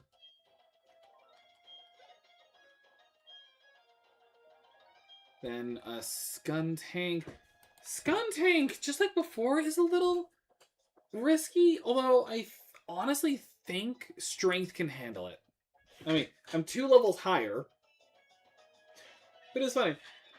Like, imagine you're just like, alright, Rattata, let's show what we like. Wait, like, hold on, oh, like, you just start hearing, like, one winged angel. It's like, wait, what did you say your name was again? Sephiroth? Like, oh no. Like, that's what's really terrifying. And, oh. Oh, I don't hit that hard. And oh no, I have accuracy drop. Alright. I'll switch if it uses Screech. Okay, just Night Slash. I'm fighting type, so it's not too bad. Actually, Machop would have also been good here. I could use Star Platinum against it if I needed to. Alright, it pops the Citrus Berry. Poison Gas is a little annoying.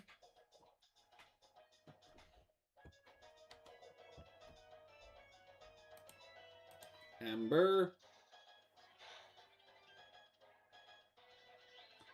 Night Slash again.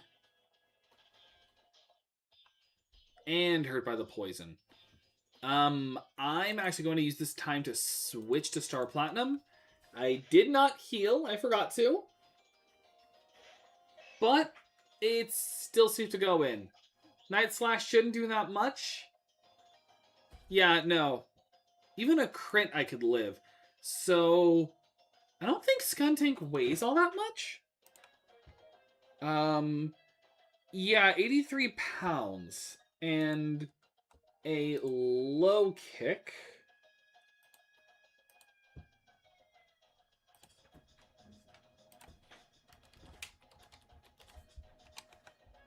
I don't know what this calculation would be. If they're... Okay, at its range, my base power would be 60. So actually, yeah, low kick would actually be a decent move to use.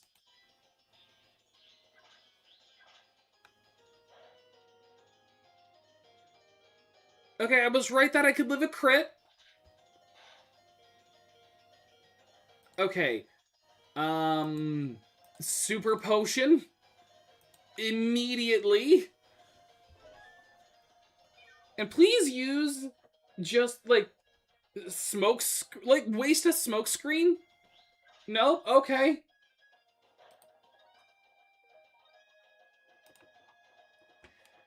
Alright, this is going to be one of my harder fights. I'm going to... Nope. Just use a normal potion. Just top myself up.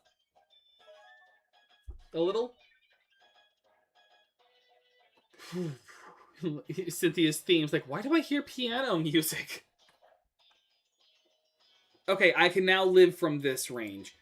Alright, let's see Karate Chop. Because it does have a boosted chance of crit. Is this going to be more damage? It's the crit! Oh my god, thank you, Star Platinum. Oh god. Oh my god. Okay.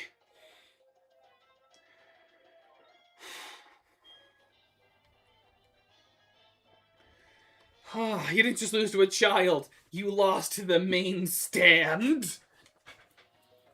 Aren't you tough? Yep, your investigation... Wait, you were just investigating the statue? Then why did you kidnap those Pokemon if your main thing was just investigating the statue in Eterna? Was that just to learn the myth? There's plenty of other places you could study the myth. Actually, here's a real thought. Why do they have to, like, invade this place when Canalave Library has information on the Pokemon? Like, it's the main library. They could just go there. Also, don't worry about the poison damage, because in this generation, poison does not kill outside of battle.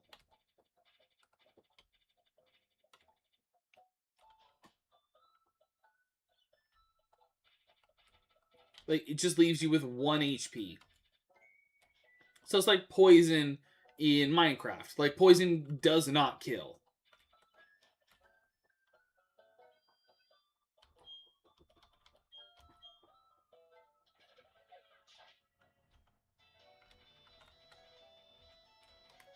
See? Survive the poison. 1 HP.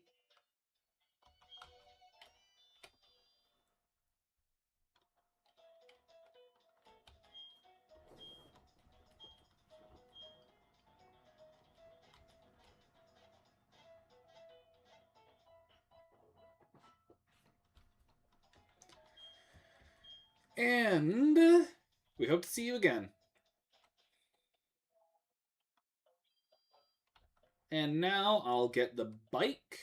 Oh, but first, Cynthia. Yeah. I want to accept it. I forgot to drop a Pokemon off. Alright.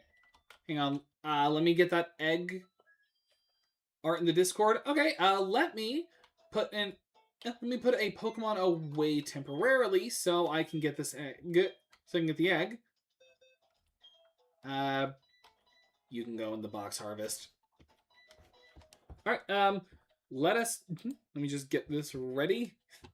Egg is going to be Echoes. This absolutely is going to be our Echoes. Like, it's literally a Pokemon that hatches from an egg. It can't be anything but.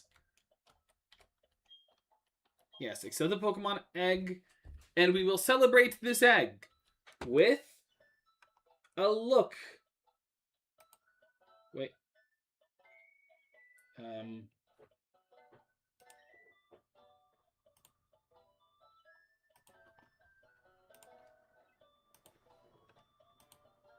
Have I got this set up?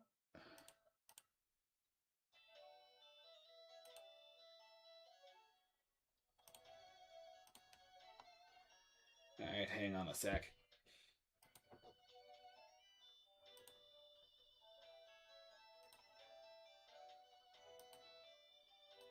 There we go. Let us take a little quick break for the Grandmaster Scott Discord. You should add a lot of stuff beforehand. So first of all, the little N, like nice little N. And Chris, where the heck are we? I was just talking about how I was playing Splatoon Raiders recently. I actually just beat the main story last night, so after stream I'm just going to be doing some of the post-game. Chris, where are we now? Like, oh no, we're in the Locket gif. Rousey, move.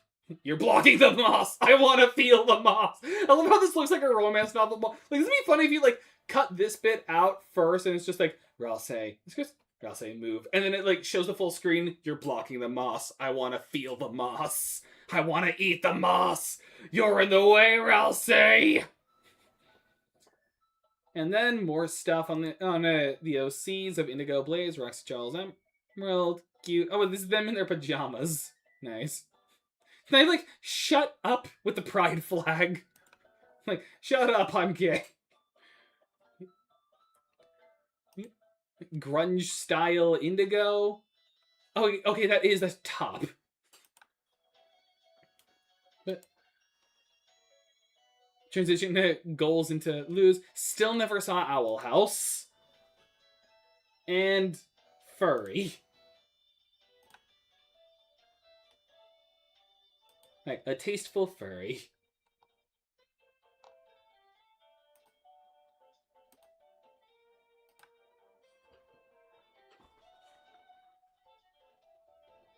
It's not, and that's me as a drone. Oh, okay. You see that they gave us a new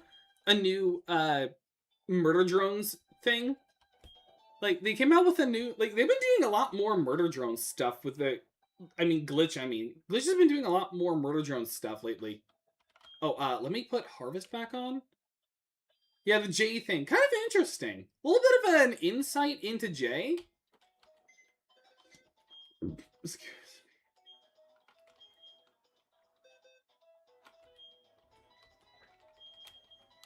me. Alright. And then I'll put the egg back.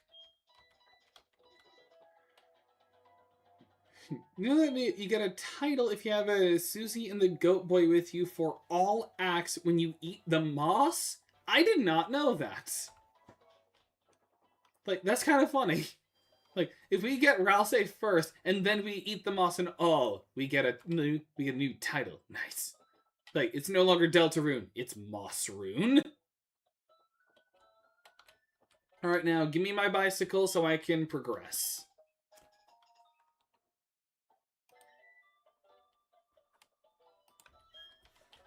It's the latest model. Yep, and this thing's going to be very useful for, honestly, speed running. I am really just going to be investing into Forget what the title is, but it's kind of funny. That is funny. Alright, let me assign the bicycle now. Oh, wait! I can do it now. You guys want to see some... Oh, wait, no! Or do I need the Rotom first? Hang on, let me double check something real quick.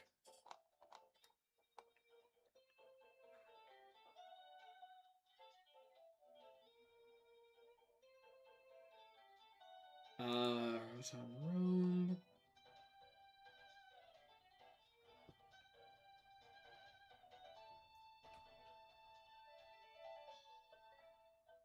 I think I can just do it now? Oh, and also... Now we got the bike back. Okay. Alright. They're all gone. So now, if I go up here... Jojo used the secret key. Now this really is Jojo's Bizarre Adventure. He's like, or Jojo had a secret key given to him by a mysterious stranger after beating up everyone in a Scientology building. He uses the key on a mysterious hole he noticed, and his whole world changed. That actually sounds like the plot you could do for Jojo's Bizarre Adventure. He's like, a high school student beats up Scientology people in a building to drive them out, and then uses a key he was given a long time ago by a mysterious stranger, and finally uses it, and his whole world changes. Anywho, so, now, as a reminder, the secret key was an event-only item. I only have it here thanks to an action replay code, but when you use it here in the Eterna City Galactic building, this is the room where you can change Rotom's forms. So you've got the oven, the fan, the fridge, the washing machine, and the lawnmower, along with some books, this one here being of particular importance. A mysterious notebook here, its agent's impossible to tell. It was by pure chance that I obtained information about the Pokemon Rotom. Remarkably, Rotom has the ability to enter and merge with special motors. It's now known that Rotom can stay inside a motor almost indefinitely. However, it will emerge if it enters a union room or a Wi-Fi club. So basically, you can transfer a Rotom to someone else, but you cannot transfer it within an appliance. Rotom will also emerge if the motor from the motor if it is left at a daycare. So you can't just put it there with the lawnmower. Rotom may also forget certain moves when it leaves a motor. This Pokemon requires exhaustive observation and analysis. To ensure I get all the credit, my Rotom research must be kept secret. They will come to recognize me as the scientific genius Kar. So obviously it is Karan, the scientist who made a lot of this. Although sometimes it's implied that it was actually Cyrus who made the... Well, it was Karan who was investigating it, but the person who made these versions of Rotom was actually Cyrus, the leader of Team Galactic. It was a little bit of something he worked on. And another book here. There's no telling how old it is. Read it. Our encounter was a sudden one. It was when I found my toy robot, one that I had earlier misplaced. At that instant, a Pokemon startlingly emerged from the lawnmower's motor. Clutching my robot, I startled, transfixed by the peculiar Pokemon. The Pokemon hovered in the air, held aloft by a power unseen. As if curious and unafraid of my presence, it floated toward me. Crackling sounds accompanied it as if from static electricity in the air. Remarkably, it seemed the Pokemon was the source of this power. In alarm, I flinched, certain that my face would be subjected to a shock. Much to my surprise, the Pokemon seemed to favor me with a smile. Finally, I came to realize that the Pokemon only wished to be friends. I have decided to name this most wondrous Pokemon Rotom, because it's motor backwards. Simple though as it may be, Rotom emerged to me from the motor of a lawnmower. Motor and Rotom. Surely the link is obvious. Rotom is a Pokemon that is simply sensational. The fact that it can turn invisible is simply the beginning. What makes Rotom unique is its ability to enter and operate machinery. This is about the halfway point. We're going to keep going. Rotom and I became fast friends. We were perpetual companions. The electricity from its body forbade contact, however. We could not touch, let alone hug or hold hands, but we cared not, for we were bonded on a much deeper, incorporeal level. A feeling of mischief got the better of me one day. Seeing Rotom hovering, I decided to startle it. Normally I would not. Perhaps frightened, Rotom discharged power beyond its usual range. I fell, stunned, into the arms of unconsciousness. When I came to my horror, I realized that Rotom had disappeared. I searched high and low for my friend in dismay and desperation. Don't chastise yourself. The fault is mine, no harm done.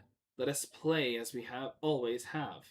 Though my words poured out, my friend could not be found to hear them. My search for Rotom carried me far from home. It was in the town's rubbish heap that I again found my old toy robot.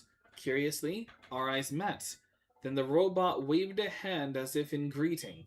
I know then that I had found my lost friend. I ran to it and hugged Rotom tight, talking on and on. The robot's eyes lit up happily as I held it. I'm certain that within it, Rotom was emitting lots of electricity. Somehow I felt I could understand Rotom's thoughts better than before. Also, I realized that we would remain friends throughout our lives.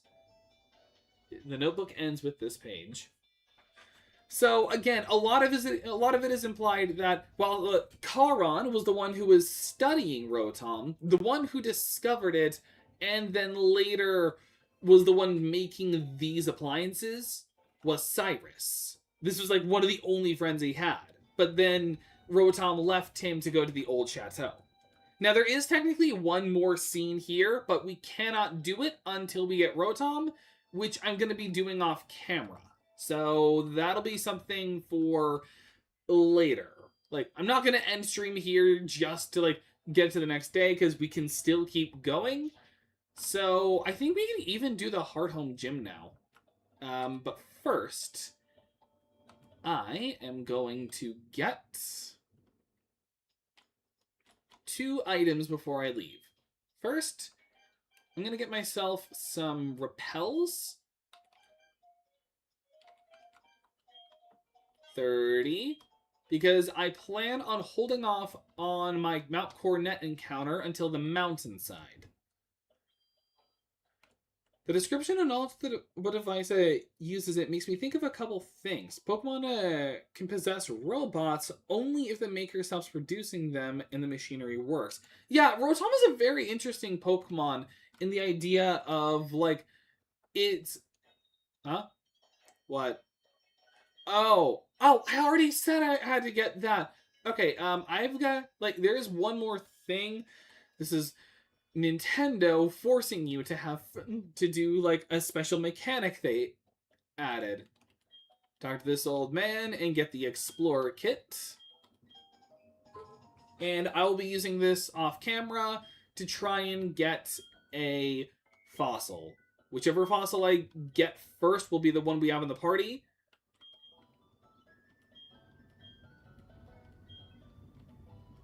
Okay, actually, that was kind of mean. I'll take on your challenge. And I'm going to leave. So, whether I get a Shieldon or a Cranidos is going to be something later in the future. I partially hope I can get a Cranidos so I can make it Dangerous Monster.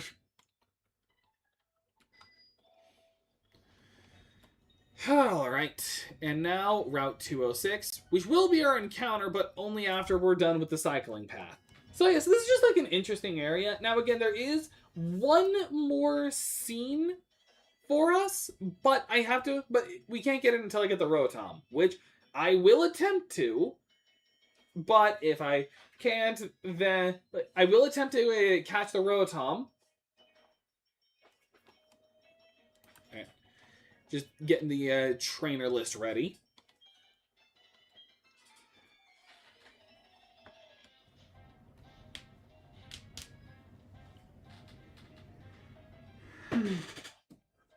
It's me.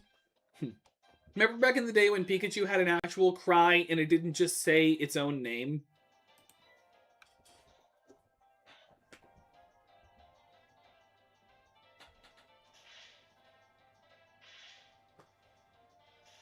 Really?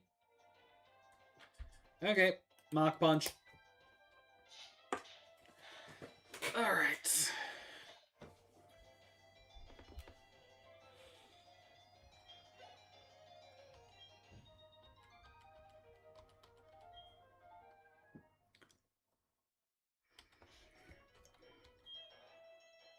Whew. Excuse me. Paralyze, heal. I remember the day when when they all had war cries. Yeah, like all Pikachu's are back in the day, all had the same cry. Nope, not summary. I actually plan on not using you that often. Not making it a Sackmon, just not leveling you up. I will be giving the XP share to you. Because on you, it'd be more important. And now let's deal with Cycling Road. Definitely going to be a bit of a slower route for us, since I'm going to be fighting all these trainers.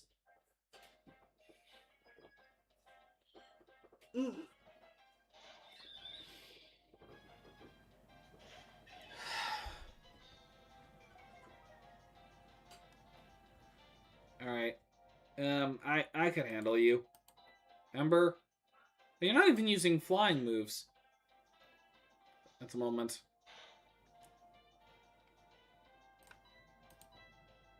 And Ember kill. That probably was going to be the wing attack. You know, something I find kind of sad with Pokemon nowadays is you don't really hear the cries as often since they've been going for this more like open world aesthetic. So you don't just get like the cries one at a time as often. So you don't hear them like in the wild.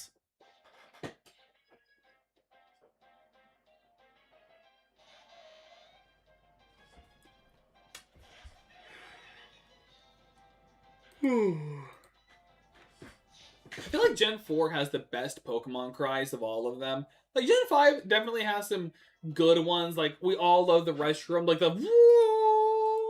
Like, that was definitely a good one. But I feel like Gen 4 has some of the most memorable, you know? Like, you've got, like, the Piplup line and Chimchar line cries. You've got, like, Giratina. You've in the whole creation trio, you've got the lake trio, and then of course everyone knows and loves like the Cricketune cry. Like I feel like this generation is what made people has some of the most memorable cries. Wait, no, dang it! I was going to heal Monferno first. Okay, Alright, thankfully all of your Pokemon are level 7, or like below the evolution level, so I don't think they should have wing attack.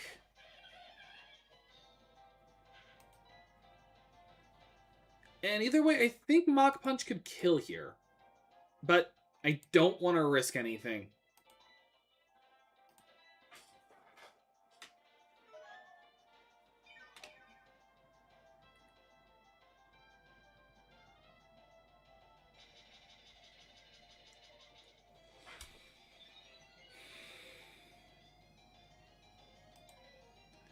Oh, great.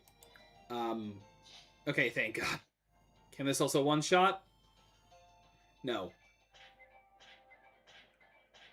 Oh, God.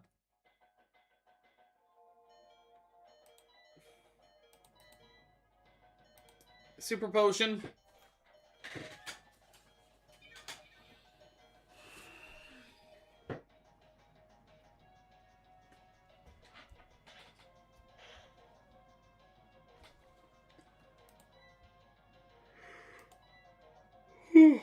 Oh, great.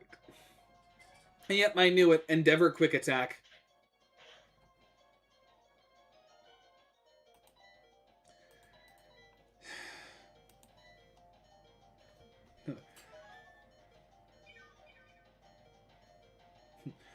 So you break into my Hex's conversation. How dare you?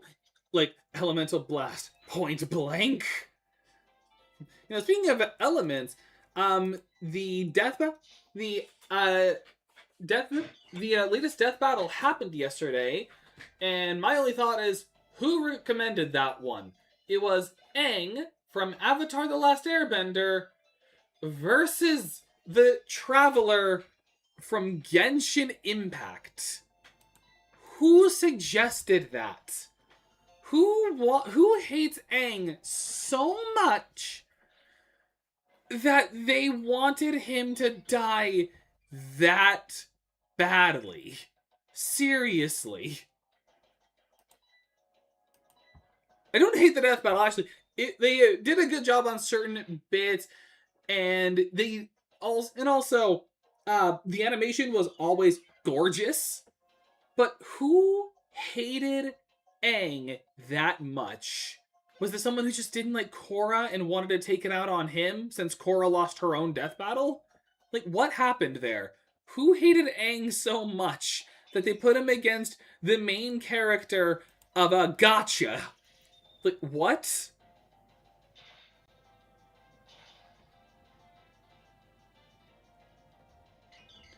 And this next one coming up, I'm just confused by. It's the main character of Bionicle. Like, Toa Tau, I think it was? I forget. Like, you got him versus Kai from Ninjago. So, Bionicle versus Ninjago. What even? I feel like a lot of these are going to be flying type, so I'm just going to... Yeah. Like, this is going to be a wild death battle. Like, that was going to be a weird death battle. I don't even know how they're going to animate that. Like, do you think they're going to get Brick by Brick Studio? Or whatever they were called. Like, there's a stop-motion Lego channel. Are they just going to use him for the whole death battle? It's just going to be just a stop-motion Lego death battle? Or are they going to make it, like, actually, like, animated? Or are they going to do 2D? Like, how are they going to do that? Like, that's going to be a wild death battle when that comes out. Stay in.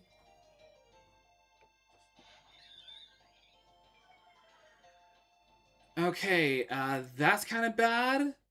I'm going to see how much a spark can do just now. Well, how much health does Saravia already have off rip? Did you just assume I would have outsped you?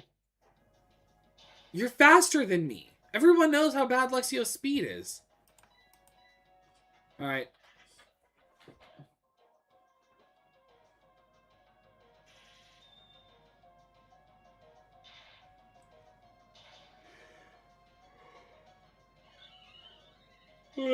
Excuse me.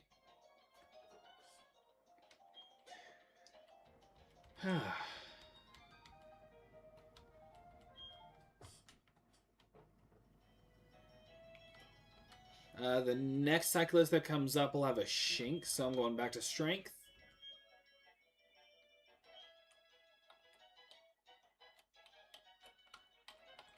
Oh, you were over here.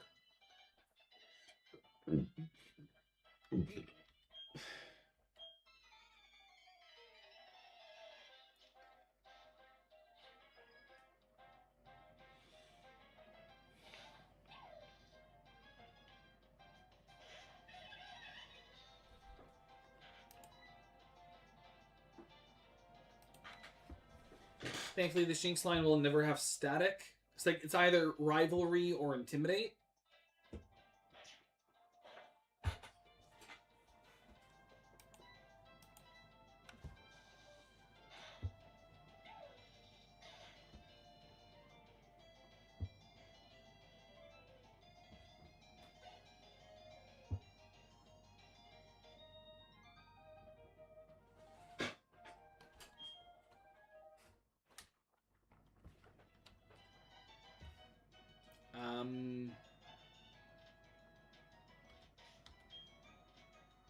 only one of us is a water move, so I might as well just...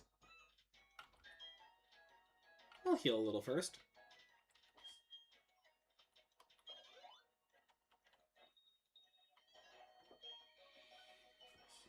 Nope.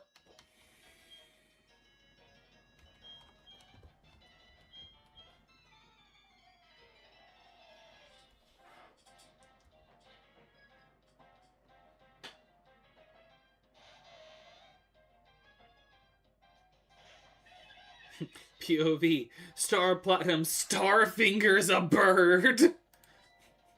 Basically, what does happen? I mean, Star Platinum probably will do that with flying type, since obviously fighting versus flying. But that is kind of a funny thought. Like, do you think that would ever happen? Like, do you think Jotaro would ever be like, wandering through the wilderness during Stardust Crusaders, like, I'm hungry. It's like, do you see any food around here? I see some birds. Yeah, and they're in my range. Like, no, they're not. They're like 5 meters away. Starfinger just like snipes them out of the air. Like, let's grill. Faint? No. Like, not that good of a move. Very weak. Its only real use is that it bypasses detect and protect. And that's really it.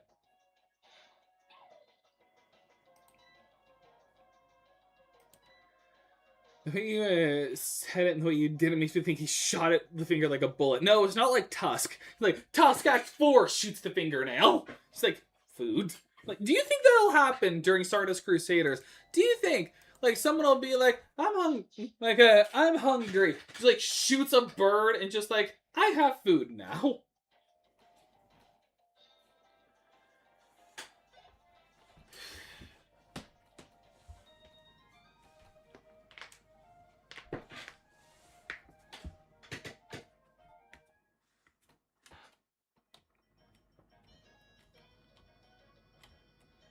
One more trainer.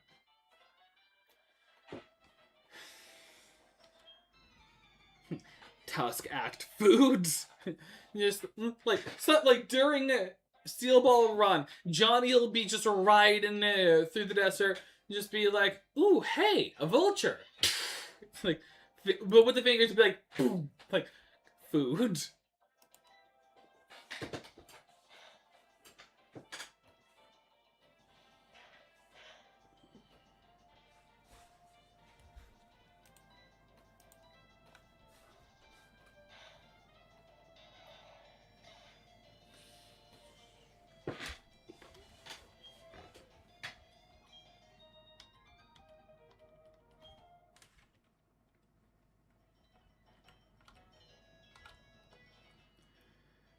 Alright. And then you don't have anything except for like secret base stuff. And now we're back here. Route 207.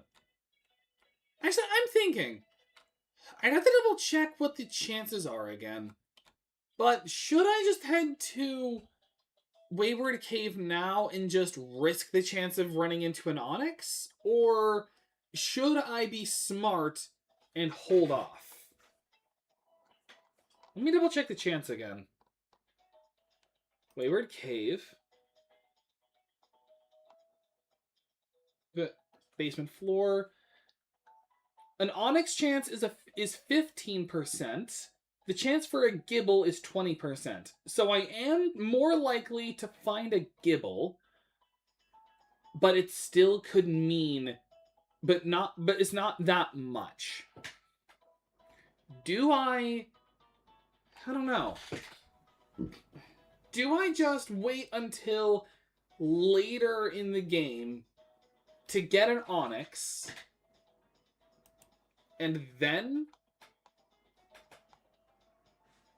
Because the only places are I already done my encounter with Orberg Mine. I'm holding off on Wayward Cave.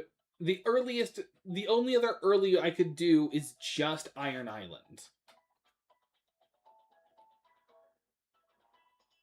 I really wish I had found out the Orberg Mine, but it's a lower chance there. So, like, do I risk the chance, Or do I just guarantee getting a Gibble? But that would mean I couldn't get it until the 6th gym. Like, what am I don't know. I may hold off. 206 is still going to be an encounter for us.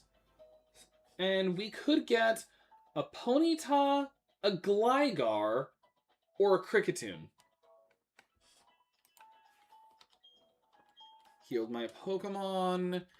Hope to see us again. I like those odds. We win those. We think we'll win it? Alright. Chat thinks we've got good odds? Nope. Not here. Alright. Either way, we can get another encounter here. And of this table, I really hope we get a Gligar. Because a Gligar, that could be a good Pokemon.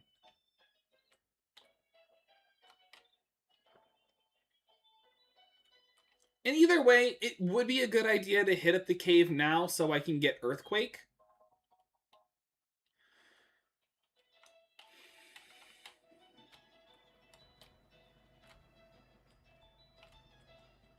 Oh, wait. Are you not a trainer? Oh, okay. 2 entrances to Wayward Cave, 1 entrance. Like, this is probably one of the more overpowered things. Actually, let's just get our encounter now. Please be Gligar. Ponyta. Alright, fine. Alright. I'll get the Ponyta. Fury Swipes. Missed. That was a crit. Fury Swipes. Ponyta's not that good of a Pokemon, but I'll take it. What name should we do for this? I'm not sure. I mean, we could make an exception for this and we name it after Slow Ride, which is Johnny's horse in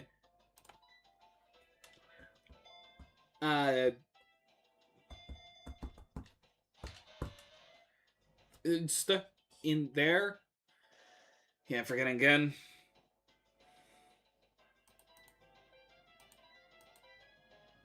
Pokeball. I don't... Actually, there probably is a better ball I could get. Okay. Ponyta was caught.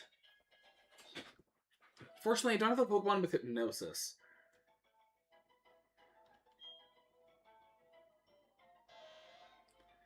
As a newborn, it can barely stand. However, through galloping, its legs are made tougher and faster. Do we just make an exception and we call it Slow Rider, like in Steel Ball Run? Or do I actually keep with the stand's naming scheme? Until then, I'm going to do a bit of quick research on something. City. Name it after the car. Oh, yeah, Wheel of Fortune. Alright, if I can find the W.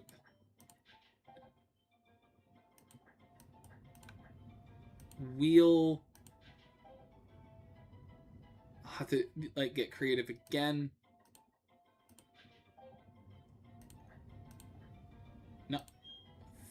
For Fortin. Wheel Fortin. This is the best I can do. This is Wheel Fortune. It's supposed to be Wheel of Fortune. Wait. Otherwise it'll look like Fortnite. For Tune. There. Now it doesn't just look like Fortnite. Wheel of Fortune. Let me double check something. Could I have gotten Heal Ball or Nest Ball? What about the Dusk? Hang on. Let me double check a little thing real quick.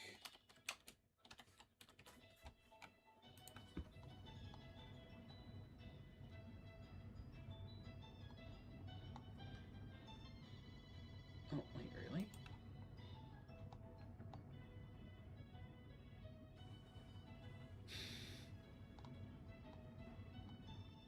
Or is it? Oh, okay. Okay. Hang on a sec.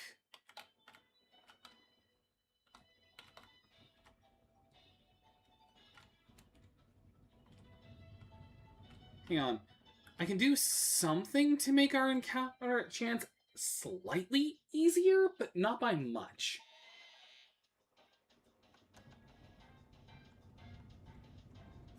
All I have to do is just go back.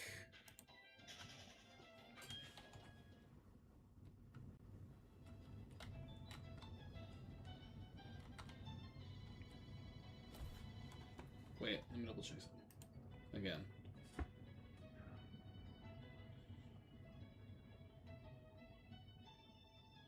Okay. There's no store I can get it from at the moment. There's a certain Pokeball that if I can get now will make it a little bit easier with the Gibble. So the second floor of the northernmost building, which I think is this. There should be a lass. Right. No. That's not the northernmost building.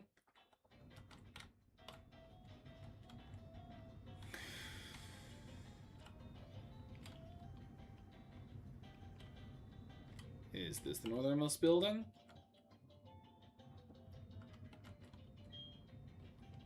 Yes, okay. Also, there was a hidden item that I want to get now, because it will be useful in the future. Apparently I missed it.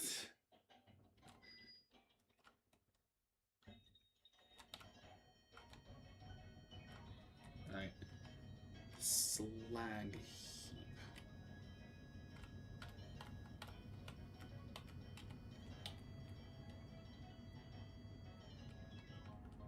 Oh, there it is. Yep. Heart scale.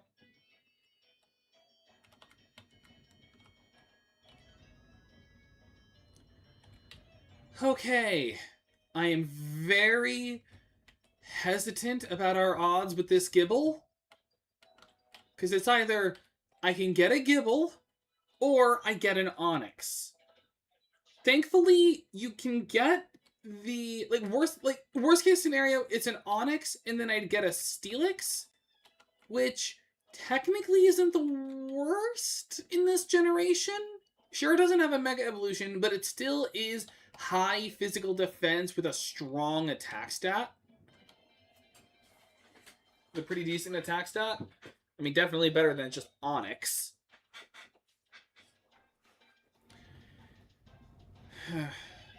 I just don't remember where I get the metal coat from. So just cross your fingers, pray to whoever you pray to God, and hopefully we can get... Where is it? Oh wait, is it further? I think it's further. Super Repel? Nice.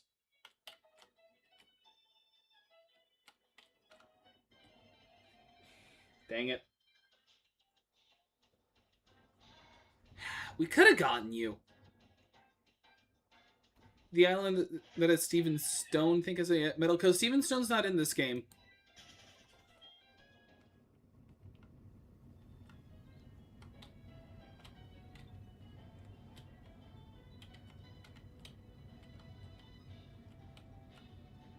Wait. There we go. Okay. Here's Wayward Cave. The section to enter. And now I'm going to use a potion. Just out of paranoia. So again, our encounter table gives us a 20% chance of encountering encountering a Gibble. But whether we get it or not, there is one bonus we can get out of this, and that's getting the TM for Earthquake. So it's not going to be completely terrible with us being here.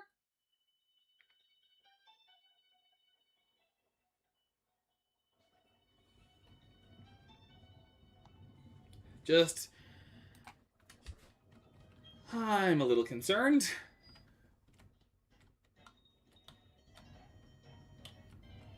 Okay, is this Gibble or Dupes?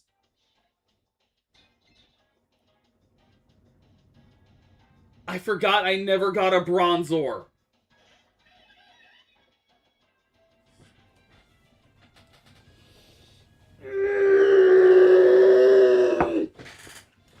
I forgot I never got a Bronzor. I should.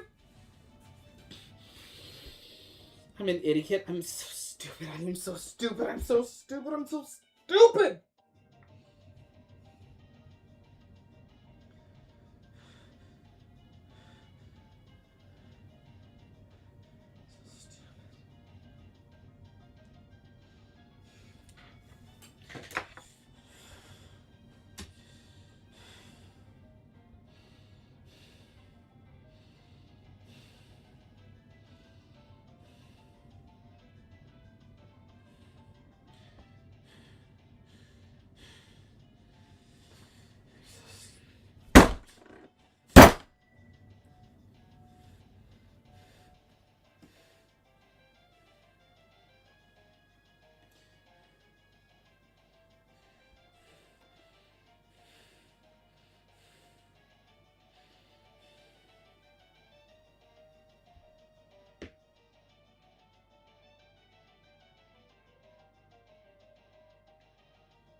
So stupid.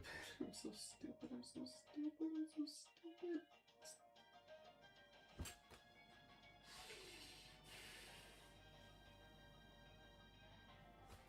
I should have just gotten the Mount Coronet encounter, because I had a chance I could have gotten a Bronzor there.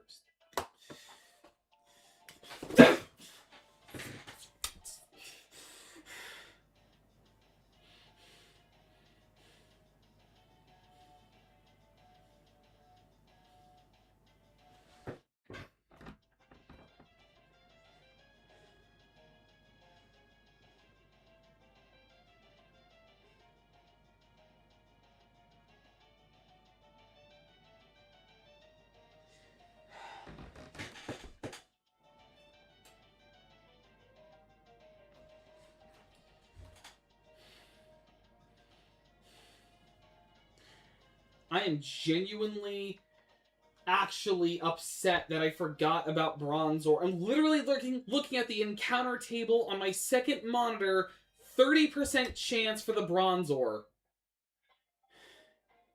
And I said I would forfeit my freaking Coronet encounter for something stupid.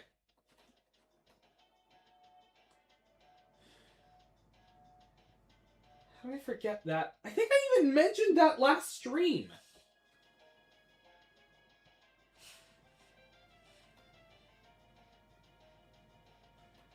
Alright, I have to pause that. I can't handle that sound anymore. I just need to be here in silence for a bit.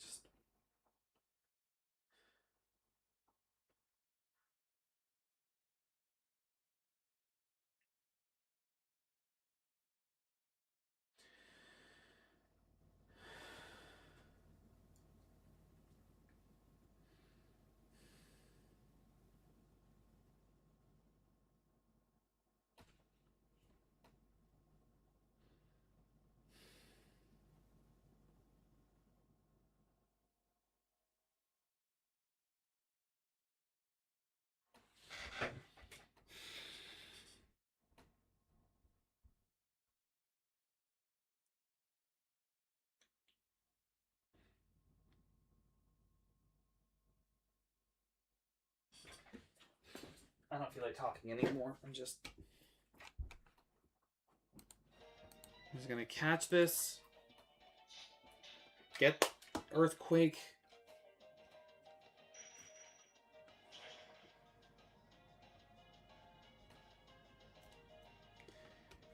I'm just gonna watch videos. I don't feel like talking anymore.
I don't know. Pick a stand name. I don't care anymore. I'm really not in a good mood for this.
Probably Judgment. Yeah, that makes sense. I'm not in a good mood right now. I'm just gonna get Earthquake and probably just end stream. I am not happy right now.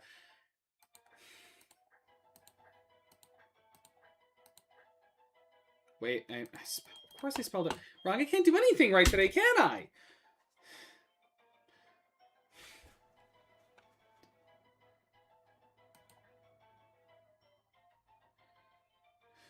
Am I even spelling Judgment wrong? I don't know. I don't know anymore.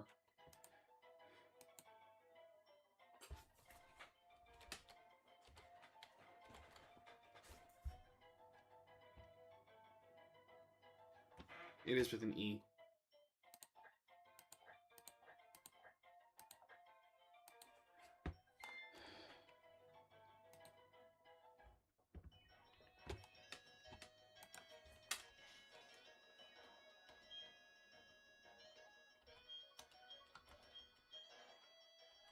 I'm not happy.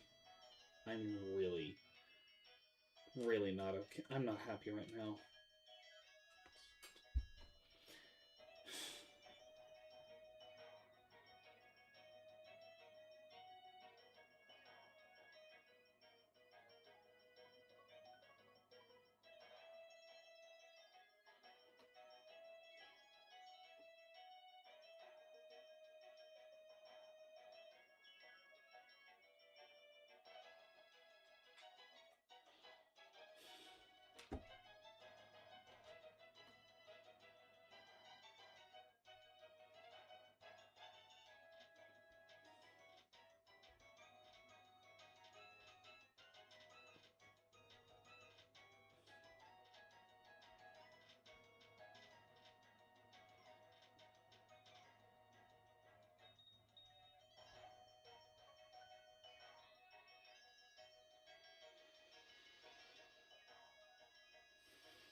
forget it.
Let's take out Earthquake.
Of course.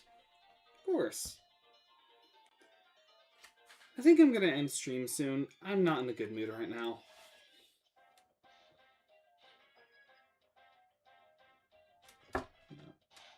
No.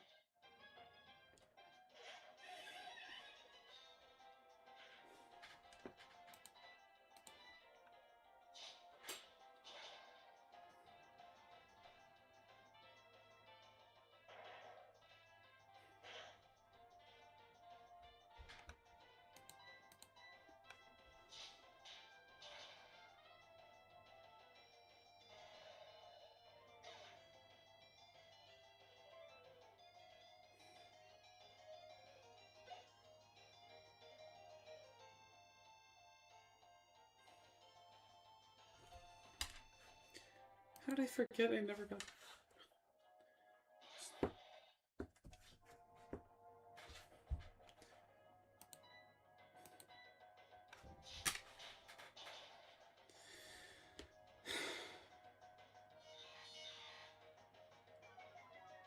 Sorry for false hope. It's not your fault. It's my fault. It's my fault for being so stupid, thinking that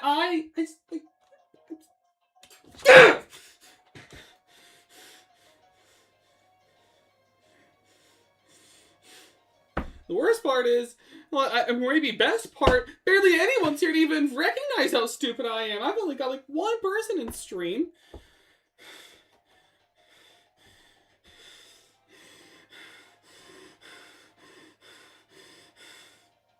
Just further reminding myself, it doesn't matter. It doesn't freaking matter. It doesn't matter. Nothing matters.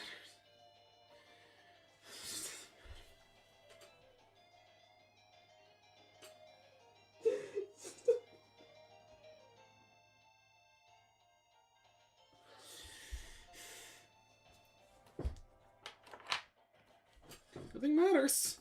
channel doesn't matter, at least.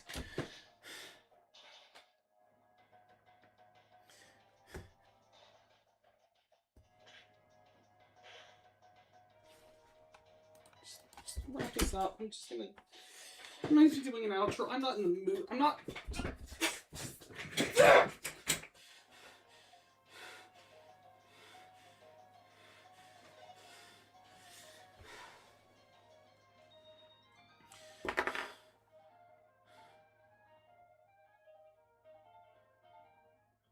Pathetic.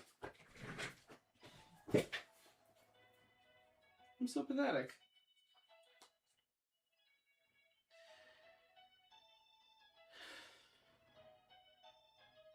I'm the lamest person on this platform. Do you even know I even exist?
You know?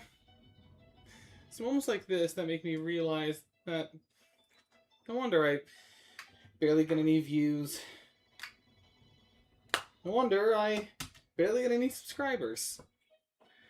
Who wants to watch a guy like me who doesn't bring anything special to the table? It's not anything that makes you stand out in this world. I am a boring, generic, straight white man who doesn't play any unique video games, and what I do play that's unique is stuff that no one would ever want to watch on YouTube, or something that YouTube would never recommend. No one gives a crap about if you're a Christian or not. If anything, most people would probably hate you for it, thinking that you're just like any other religious person, thinking that you're homophobic or transphobic, just because of a couple people who don't properly read their Bibles. And unless you're doing something wild, like pulling rare Pokemon cards, doing unfun things, or playing games that, quite frankly, just stress you the heck out, then no one's gonna care about you. No one's gonna watch what you do.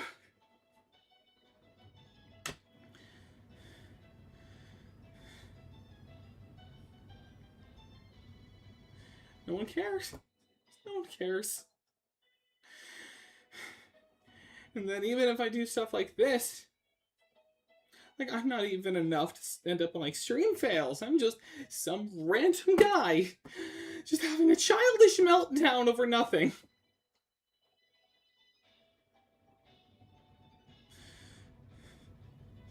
For nothing. Just over nothing.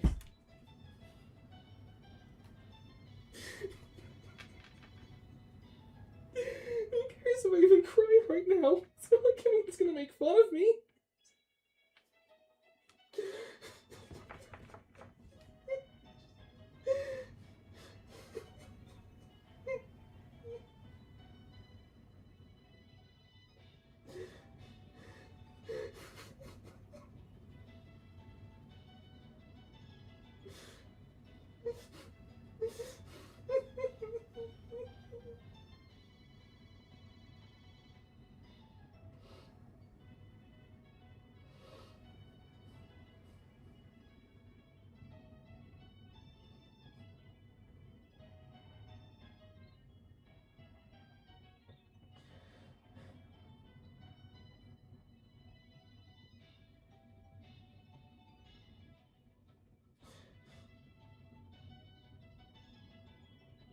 I can't handle that music. I can't.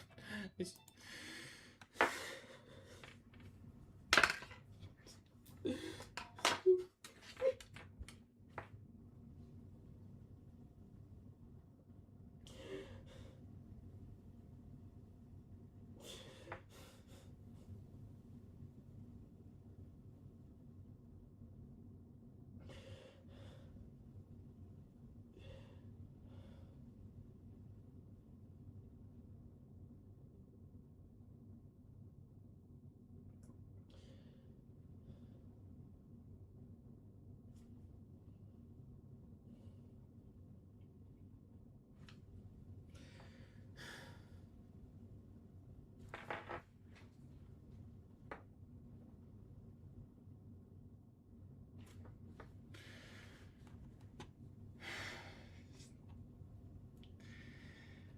Bye.